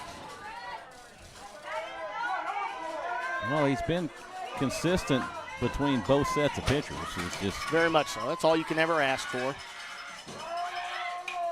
And Heinrich will hit this one to left. And, man, that kid is on fire today. I'll tell you what, and you know, the crazy thing is I hit on this, Mateo Garcia, last night's pitcher, would do that double pump with his foot on delivery, and it really threw the hitters off and honestly was effective every single time, getting either a swing and a miss or a weak fly ball. And that time, Herminio did the same thing, and Rainer Heinrich was having none of it as he drove it hard into left field. Charlie Hernandez, Chile Tomate Cebolla. Let's go Lobos. Juan Lopez, shout out for Alessandro Martinez, supporting the Lobos from Denver, Colorado. Outlaw Racing family. Throw over to first, not a time. Heinrich gets back safe. Claudia Morin, Mi Encanta Familia. Landon Miller 0 for 2. Pitch misses low for ball 1.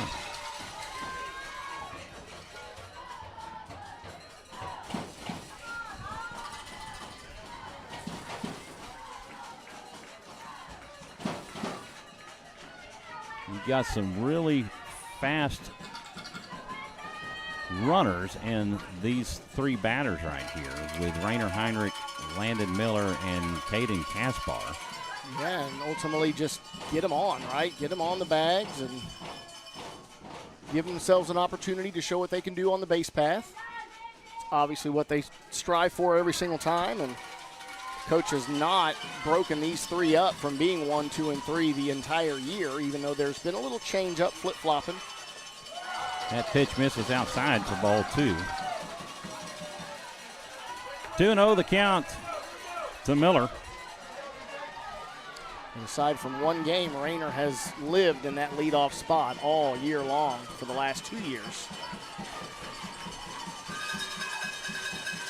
Gonzalez comes set. He'll deal swing and a miss for strike 1 on a fastball down the middle.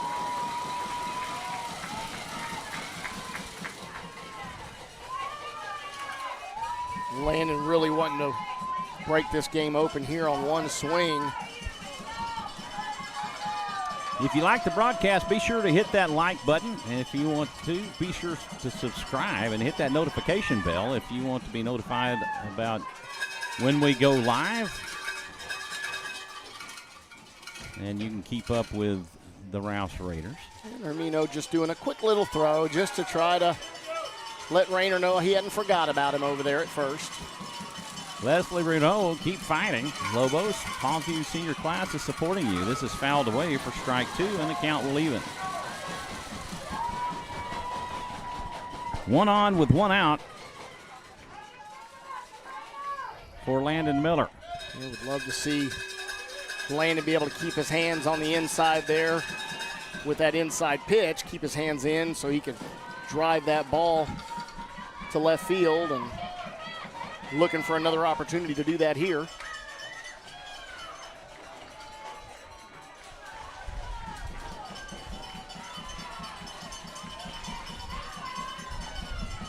Everybody sort of referencing their cards, as we see so often in the majors, the guys pulling their wristbands or cards out of their back pockets and understanding the situation and scouting reports.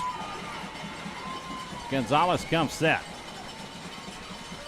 He takes a look over at Heinrich at first, and Miller will call time and step back out.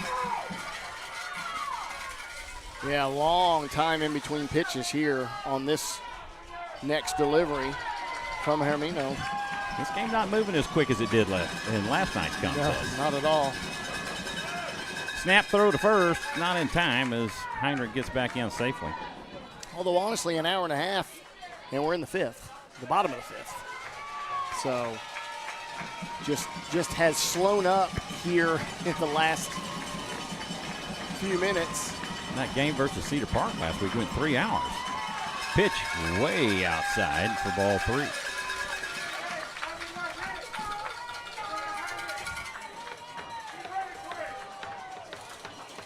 Nerner Heinrich at first base. Thank you to C5 for that. And I was going to say C5 is in the house. Information. Yeah, C5 is in the house tonight. That is cut on and hit back up the middle. Garcia will tag the runner and throw to first in time for a double play. And that will end the inning. That will go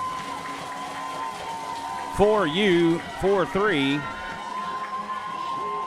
You know, and honestly, that's a situation, you know, I know Rayner thought he may have had an opportunity to get under the tag, but hit your brakes, stop, and run the opposite direction and make the actual fielder come after you to get the tag. And, you know, that would give Landon Miller an opportunity to get down the base path and get to first without a throw. But unfortunately, it is a double play there. On to the 6th we go, and we're still tied up. Raiders get no runs on one hit, and they leave them empty.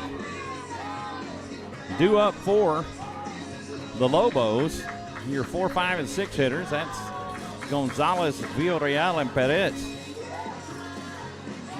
Coco Correjo back out on the mound for the Raiders.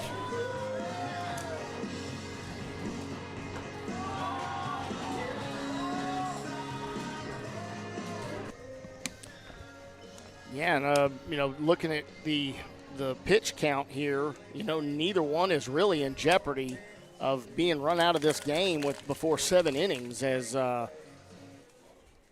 we have a total pitch count here. Colin Correjo, 73 pitches through 5, and Hermino Gonzalez, 60 pitches through 5. So being very efficient are both of them.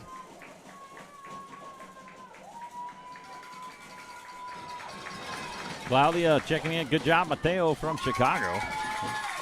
That first pitch misses low for ball 1.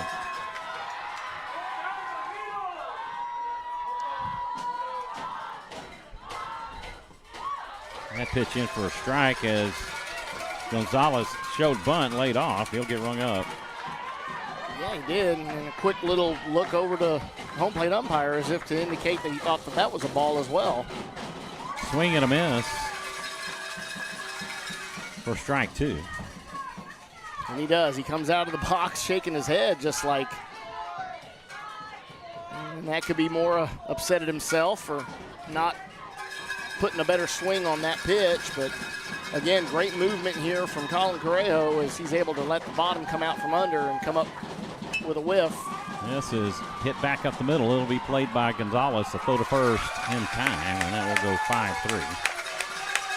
And once again, great play from Blake Gonzalez cutting in front of Joe. Either one of them had an opportunity at that, but Blake's momentum taking him to the throw at first base as he's able to get the runner there with a few steps to spare. No problems. Sarah checking in. Let's go Rouse. That will bring up Tony Villarreal. He's 2 for 2. That pitch in for a strike. Yeah, and everything has been on that outer half pitch that he's been driving to left field. To left, and will go foul into the Raider bullpen area. And right away, he looks to take that pitch and drive it the opposite way as he has done the previous 2 times. 0-2, the count to Villarreal. This is fouled back, and he will get another turn. Brenda Montemayor, vamos Lobos con todo.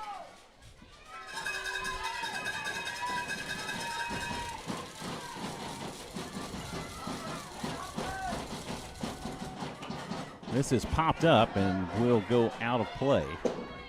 Oh, almost a fan cam moment there on a fielded foul ball by the fan, but came up a little short there, so his they usually return the baseballs, and they do. Will Noble comes out to get it. At this level, once you get to the state tournament, UIL supplies the baseballs, and they don't have to give those balls back, so they get to be souvenirs. This is popped up and playable. Sparshoe will call everyone off. He'll make the catch, and that will do it for Villarreal as he's retired for the first time this afternoon. And a slew of Raiders being able to converge on that and having an opportunity, and Joe takes command of that and says, I got it, guys, I got it. DL, let's go Palmview Lobos from Edinburgh Bobcats family. Mark Hooper checking in. You got this, Raiders. Chris Perez will come to the plate, and he will hit this one to second. Heinrich has it to throw to first in time, and they go in order in the 6th. 4-3 on the putout of Perez. And on to the bottom we go. And once again, Raiders trying to find that opportunity to get some guys on the base path. Work a little small ball, right? Get the runner around. If the leadoff can get on again, which we did have that happen with Nathan Miller getting on with the double, and unfortunately coming up empty in that inning, after the leadoff double. So Caden looking to do the same here and get base runners. Due up for your Raiders, Kaspar, Salazar, and Caputo. Arminio Gonzalez makes his way back out to the mound. We got a few more shout-outs to go. Estela Rodriguez, go Paul Wall, number 12, go Lobos. And Pauline Starkey Escobar, let's go Rouse. Raiders from the Escobars. Matty Robles, let's go Lobos, finish strong. And Paul Wall, number 12, being Joe Serta, the leadoff. I know, interesting. You made a point earlier that both shortstops are number 12 and both are Joes. Yeah. Just things that we see here as, announcers and getting to see the lineups as regular as we do. I've, seen a lot of that. We had one team that 4 of their guys, their numbers matched their position on the field. Right. The left fielder was a 7, the second baseman was a 4, the shortstop was a 6, and I think the third baseman was a 5. So that was always really interesting. Right, for sure. Not having an opportunity to call their number. It's like, now I'm giving you the number of your position. So Adrian was wanting to know a pitch count. I can tell you Arminio Gonzalez has 60 through 5 innings. And Colin Correjo just pitching his 6th inning was at 73. So yeah, and so, again, not having a lot of pitches there. Colin is now at 82, and Herminio 62 total 62 is what he ended pitches. up with Okay. after 5. So coming into the 6th here, again, neither one of them in jeopardy of being run out of this game before the 7th unless something happens with the bats. Caden Kaspar will come to the plate. He's 0 for 2. He has flown out to our center and lined to second. Making contact, looking to find something fall. Gonzalez will deal. On the outside corner, he gets the once again strike for strike 1. He loves that outer part of the plate, does the home plate umpire. Whether it's truly a strike or not is up for debate, but 0-1, and Kaspar will hit this one out to left, and that is going to go foul, and what an effort by Lorenzo Tamez. Yeah, and he slides might have in knocked that. the wind out of him just a little bit. He's a little Yeah. slow getting up, but he's Y'all probably could not see he's that okay. on the camera. We tried to get as much of the field as possible, but he actually left his feet full layout at the foul line, and his speed carried him into the fence as the ball just bounces away from him. And what an effort. Great by effort. Tamez. Loren Munoz, let's go Lobos, si se puede. And Ambar de la Cruz, let's go Lobos. And A 2-strike count for Caden Kaspar. Caden doing what he can to try to use that outer half plate and drive it the other way. That pitch way outside for ball 1.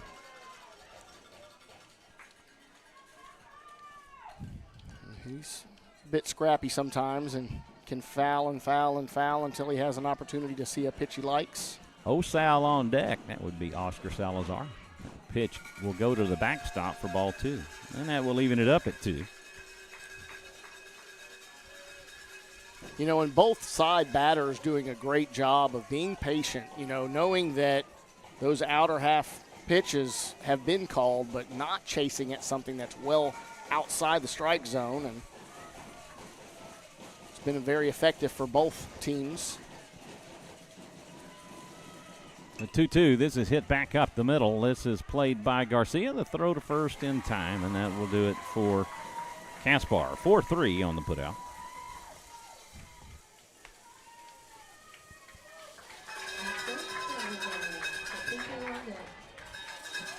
That will bring up Oscar Salazar. Salazar has reached on an error and grounded to short. Osal swinging a hot bat, entering this round of the playoffs. As he finished very strong and after the Cedar Park game. First pitch offering to Salazar outside for ball 1. It's actually one of the first times that Henamino has not thrown a first pitch strike. 1-0, and Salazar will give this one a ride foul down the left field side. That will even it up. PSJA Bears are up 4-2 in the third inning of Game 3 over San Antonio Johnson.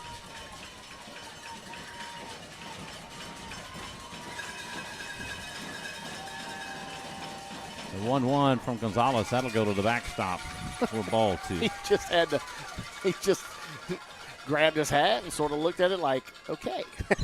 Don't know where that one came from, but got just a bit outside. Just a bit. He's like, I tried to throw a breaking ball and lost the grip, and it failed to break. Oh, yeah. 2-1 pitch. This is hit out towards right. Robles will get to it in time, and that will retire Salazar for out number 2.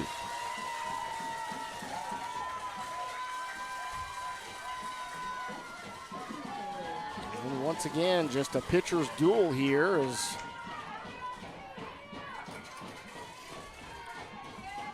all of the fireworks were within the first 2 innings.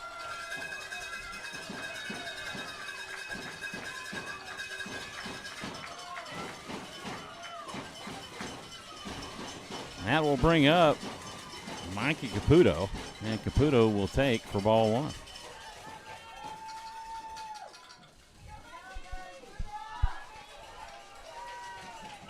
Nathan Miller on deck.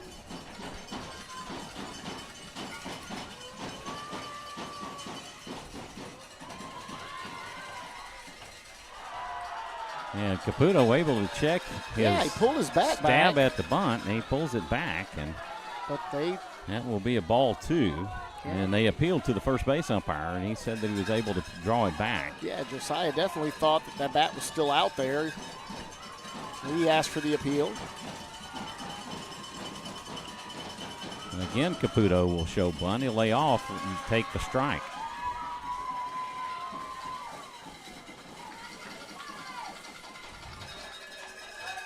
Two and 1 the count. Nobody on with 2 outs here in the bottom of the 6th in a tie ball game. It's inside for ball 3. And honestly, the bunt sign or the bunt show from Mikey Caputo more so meant to try to throw off the pitcher and possibly get a ball and, effective up to this point. And honestly, I don't know that he wouldn't try it again here with 1 strike to give. And normally you'll show that early.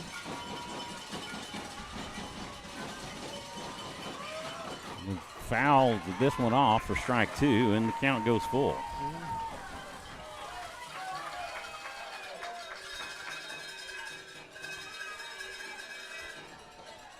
Arturo, great game. Go Lobos.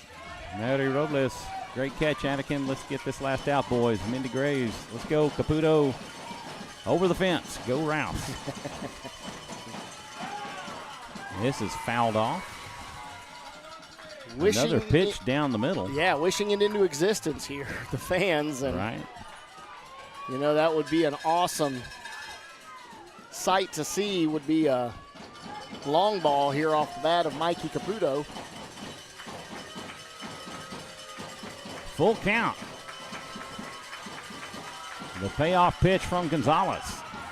Catches him looking as he watched that one go by on the outside corner. And what a pitch. Great pitch. Great pitch. I mean, honestly, in that situation, you think Mikey's got his mind set on a different pitch or expecting something different. And Raiders go in order in the 6th, and we are still tied at 2. Due up for the Lobos in the 7th. 7, 8, and 9 hitters, Garza, Robles, and Tamez.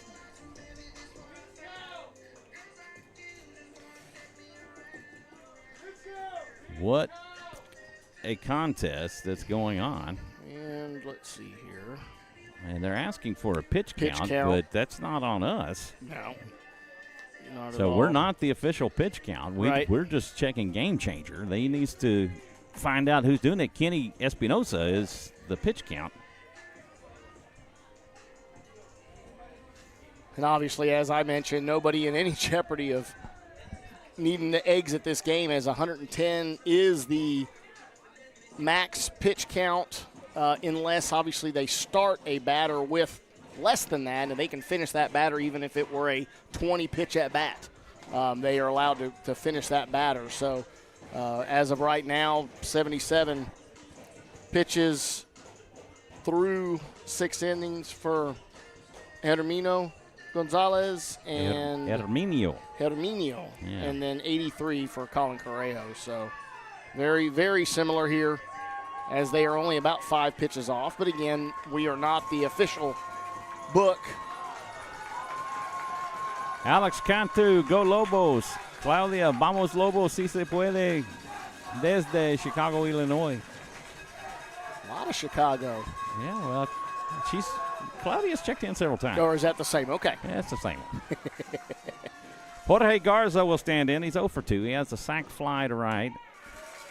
And he is popped up to short. Wanting to get those shout-outs from Chi-Town, the Windy City. First pitch in for strike 1. That pitch in for strike 2, and Garza is like, what? Yeah, inside on that one. Not many times have we seen that pitch called today from the home plate umpire. 0-2, that is chopped on foul. Immediately, Colin goes straight back to that outer half. Michelle S. Vamos, Quinchito. Go Rouse. Okay. The 0-2 pitch. A breaking ball outside for ball 1. Definitely off the plate. 1-2 the count to Garza. Fastball fouled off. Just off the glove of Nathan Miller, who immediately pops himself in the face mask. Like, had to have that one. Yeah, it was in his glove.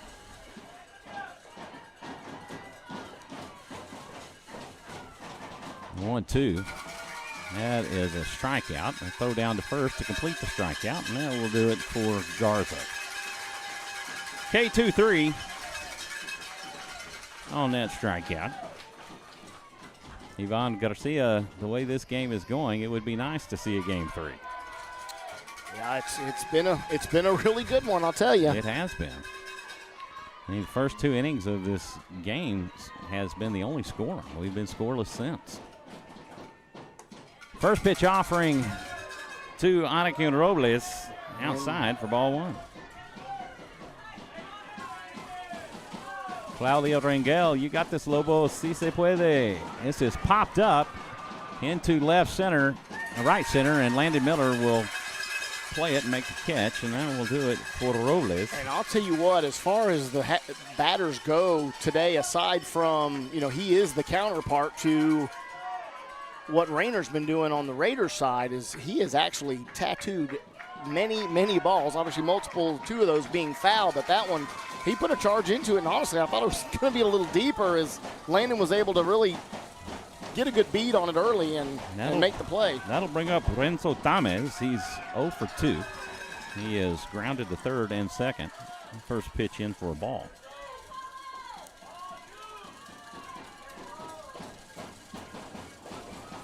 (1-0). Fastball on the inside corner for strike 1.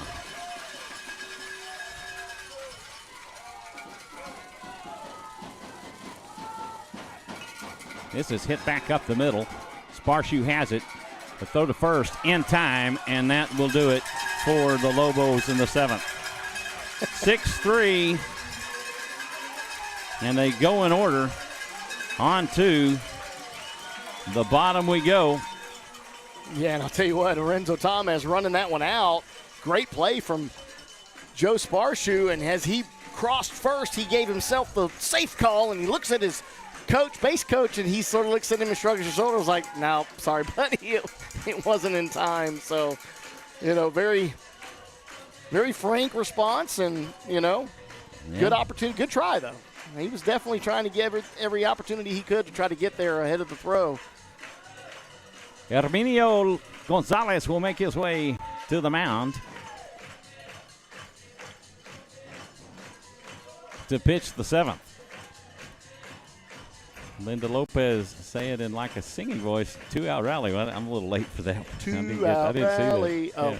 Oh, well, there you go. There's a singing voice for Jonathan Castro. Kaspar. Somebody mispronounced him yesterday and called him Castro. Hey, that's and Grandpa Shoddy. Yeah, Desiree Sotelo. Let's go at Herminio Gonzalez. Number 11. Go Lobos. That was an Maria 11. Flores Guerra. Let's go Lobos. That was an 11-pitch top of the 7th for Colin Correjo. How many pitches? 11 pitches, so he's up to 94 now.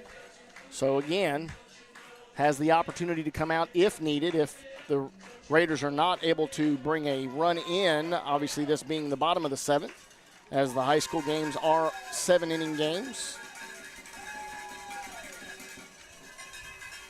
Due up for the Raiders in the 7th, Miller, Harris, and Sparshoe. That would be Nathan Miller. Miller is 1 for 2. He has doubled and grounded to second. That just shows, obviously, we're into the bottom of the 7th, and they're just now coming up on their 3rd at-bat, whereas we had 5 at-bats in other games. Quite a pitching duel between these two pitchers. That pitch fouled off for strike 1. Daniel Lopez, let's go Lobos. Corey Villarreal, let's go Lobos. Linda Lopez, I hope there's a 3rd game just for the commentary. I love it. Thank you very much. Thank you, Linda. We appreciate it. Nolan Harris on deck. 0-1 the count to Miller. Gonzalez deals. This one is hit out to center, and Tony Villarreal calls it and makes the catch, and that will do it. Lobos say, we've got a guy. We've got a guy there, so.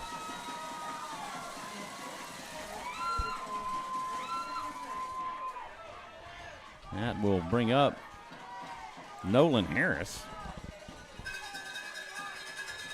the speedy Nolan Harris.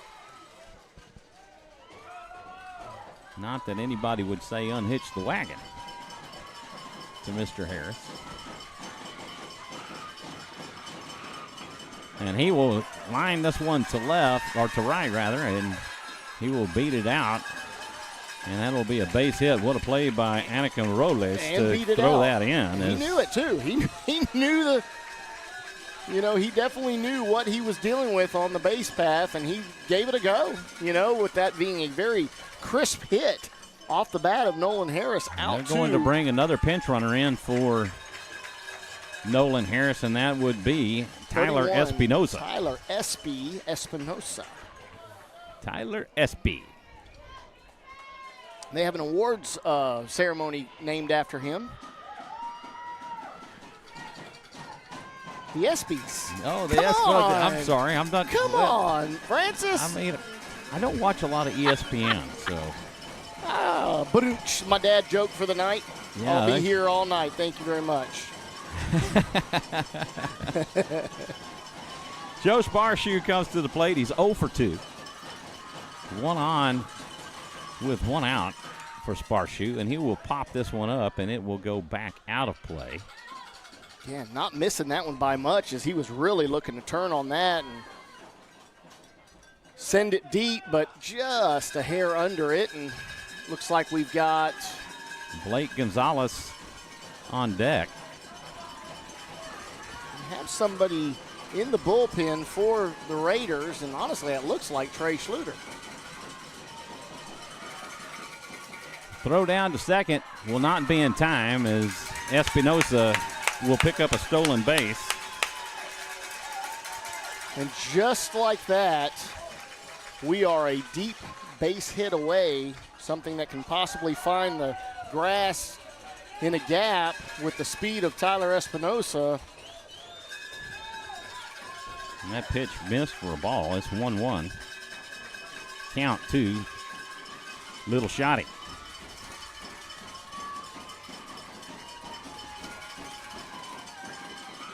Swing and a miss for strike 2. And once again, that changeup being extremely effective from Arminio.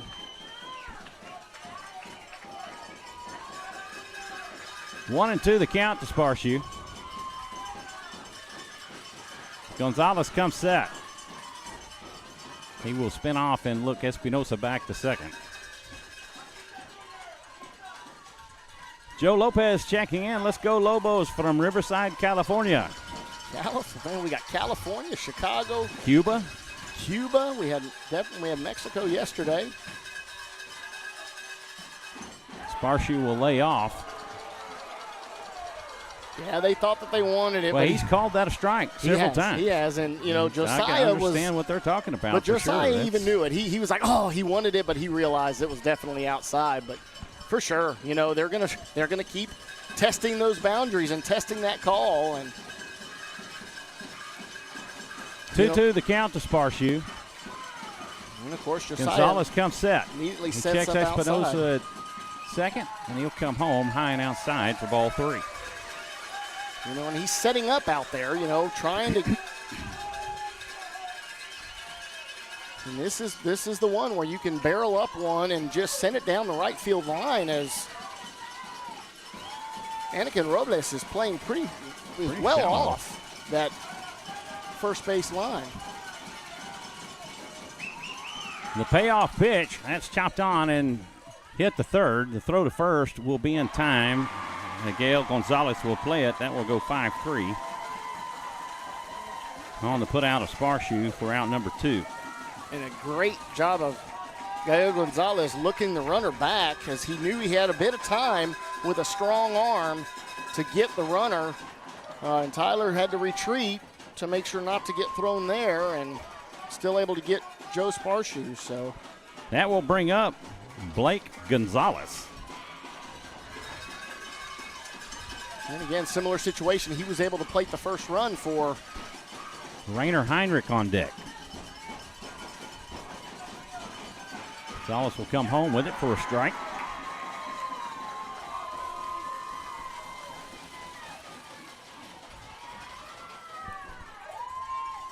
0-1 the count to Gonzalez. 1 on with 2 outs here in the bottom of the 7th.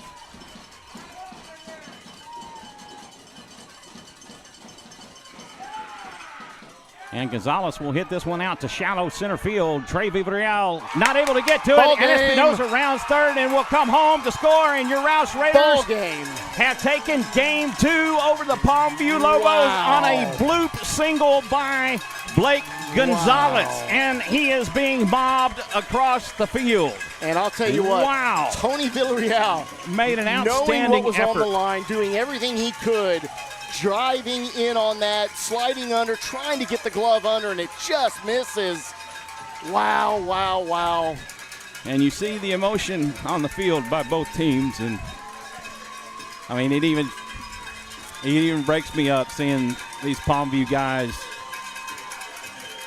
wanting to keep going, and the emotions of dropping this game on a walk-off.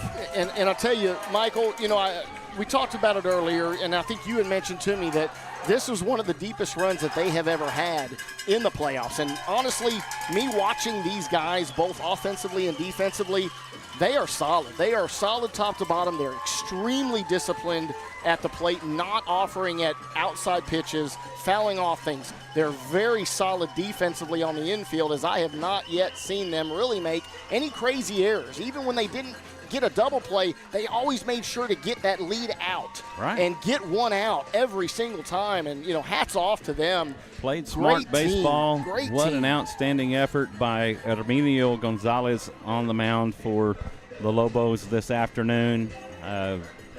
Congratulations to the Lobos on a historic season, making it to their deepest run in the UIL baseball playoffs. But wow. The victors today, Rouse Raiders. And they will move on, and they await the winner of the Bernie champion Corpus Christi Ray series. Which Bernie obviously able to keep it alive and win game 2, and now game 3 will be tomorrow. Right. So obviously we will be glued to that to see who the next opponent is as we go on to the regional finals. A big standing ovation from the Palmview crowd to their boys. Yeah, the crowd. It chokes me up. Awesome, I yes, sir. have to admit, it chokes me up seeing that. There's this great support of their fans and their fan base, and they travel extremely well. They've been great on the chat. Everything has been cordial, and we've had fun with this series, and we thank y'all very much for your kind words, your kind compliments toward the broadcast. And again, we congratulate the Palmview Lobos for their historic very much run. And I want to thank them for they did not know, but obviously I had said after the Cedar Park game that I wanted us to hit 1,000 views for our broadcast, and they blew that out of the water. I thank y'all, Lobos. I'm glad that we were able to bring the broadcast to you so you could enjoy watching players. We had over 2,500 views yesterday. Yes, it was phenomenal. And absolutely phenomenal. phenomenal. We don't know what we have yet, but it'll probably be close to the same, or maybe even more, as many other people were checking in throughout this, and a lot of shout outs online for your guys. I will say this, Coach will probably have me take these videos down very quickly, so if you want to catch something to go back, be sure and do that before we actually put these to private. They will, obviously scouting purposes, want to keep that to a minimum on the. Thank you, JR, for your kind words. Carissa, thank y'all very much. And best of luck to Rouse in the regional finals. Keep your heads up. Palmview. Great broadcast, gentlemen. Thank you for visiting Beeville. Thank you for having us. Great job broadcasting crew. Thank you very much, Mary. That was very kind. So Jonathan's going to go down run through the final numbers for the contest. So once again here, final score in the bottom of the 7th, 3-2. Rouse Raiders able to move on to the next round. The pitcher, Herminio Gonzalez, 6 2/3, is unable to finish this one off, but does that on 89 total pitches, 60 for strikes, extremely efficient, doing a great job of keeping the batters off balance, and again, just weak contact, is the end of the game here. He did allow 7 hits, the 3 runs, only 2 earned, going 3 strikeouts, and then once again, no walks. Extremely solid pitching there as they, the batters for Rouse only being able to get the 7 hits. We did have a total of 5 hits from Palmview Lobos. There was 2 errors on either side. So again, that is something that has a big effect on a game. Colin running his 7 innings as he did pitch a total of 94, allowing the 2 runs, 2 earned, 1 strikeout, and again, no walk. So extremely clean game from both pitchers as we finish here 3-2. What an outstanding series this has been, and a fun series. Both groups of fan bases. Palmview, very passionate.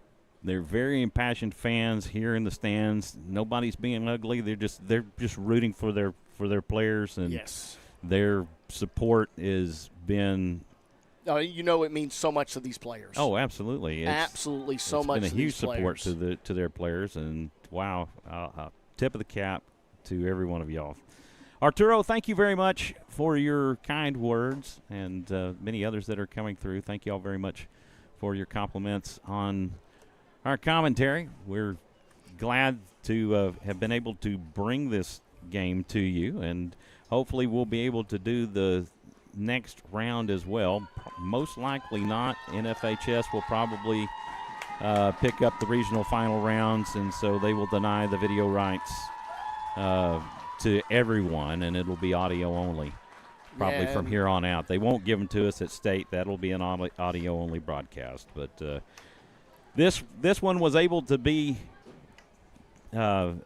streamed live, and for Palmview, as their coaches told us, they didn't get the opportunity to see their boys in the playoff. They got to see them in this series, and we were glad to be a part of that with y'all. Thank you very much for taking your time to spend with us for this broadcast. Yeah, and you're able to hear now, even as we still go, the Lobos fans giving props to their boys here as they're giving them high fives as the players walk down the fence line to thank the fans, and ending their playoff run. And unfortunate again for them. I mean, our hearts go out to them as players, and obviously to the fans who have traveled and been in their players' corner from pitch 1, and I guarantee you probably every single pitch from every round of this playoffs, and have driven them to this point. So, but it is onward and upward. For the Rouse Raiders, it's a happy final, 3-2 over the Palmview Lobos.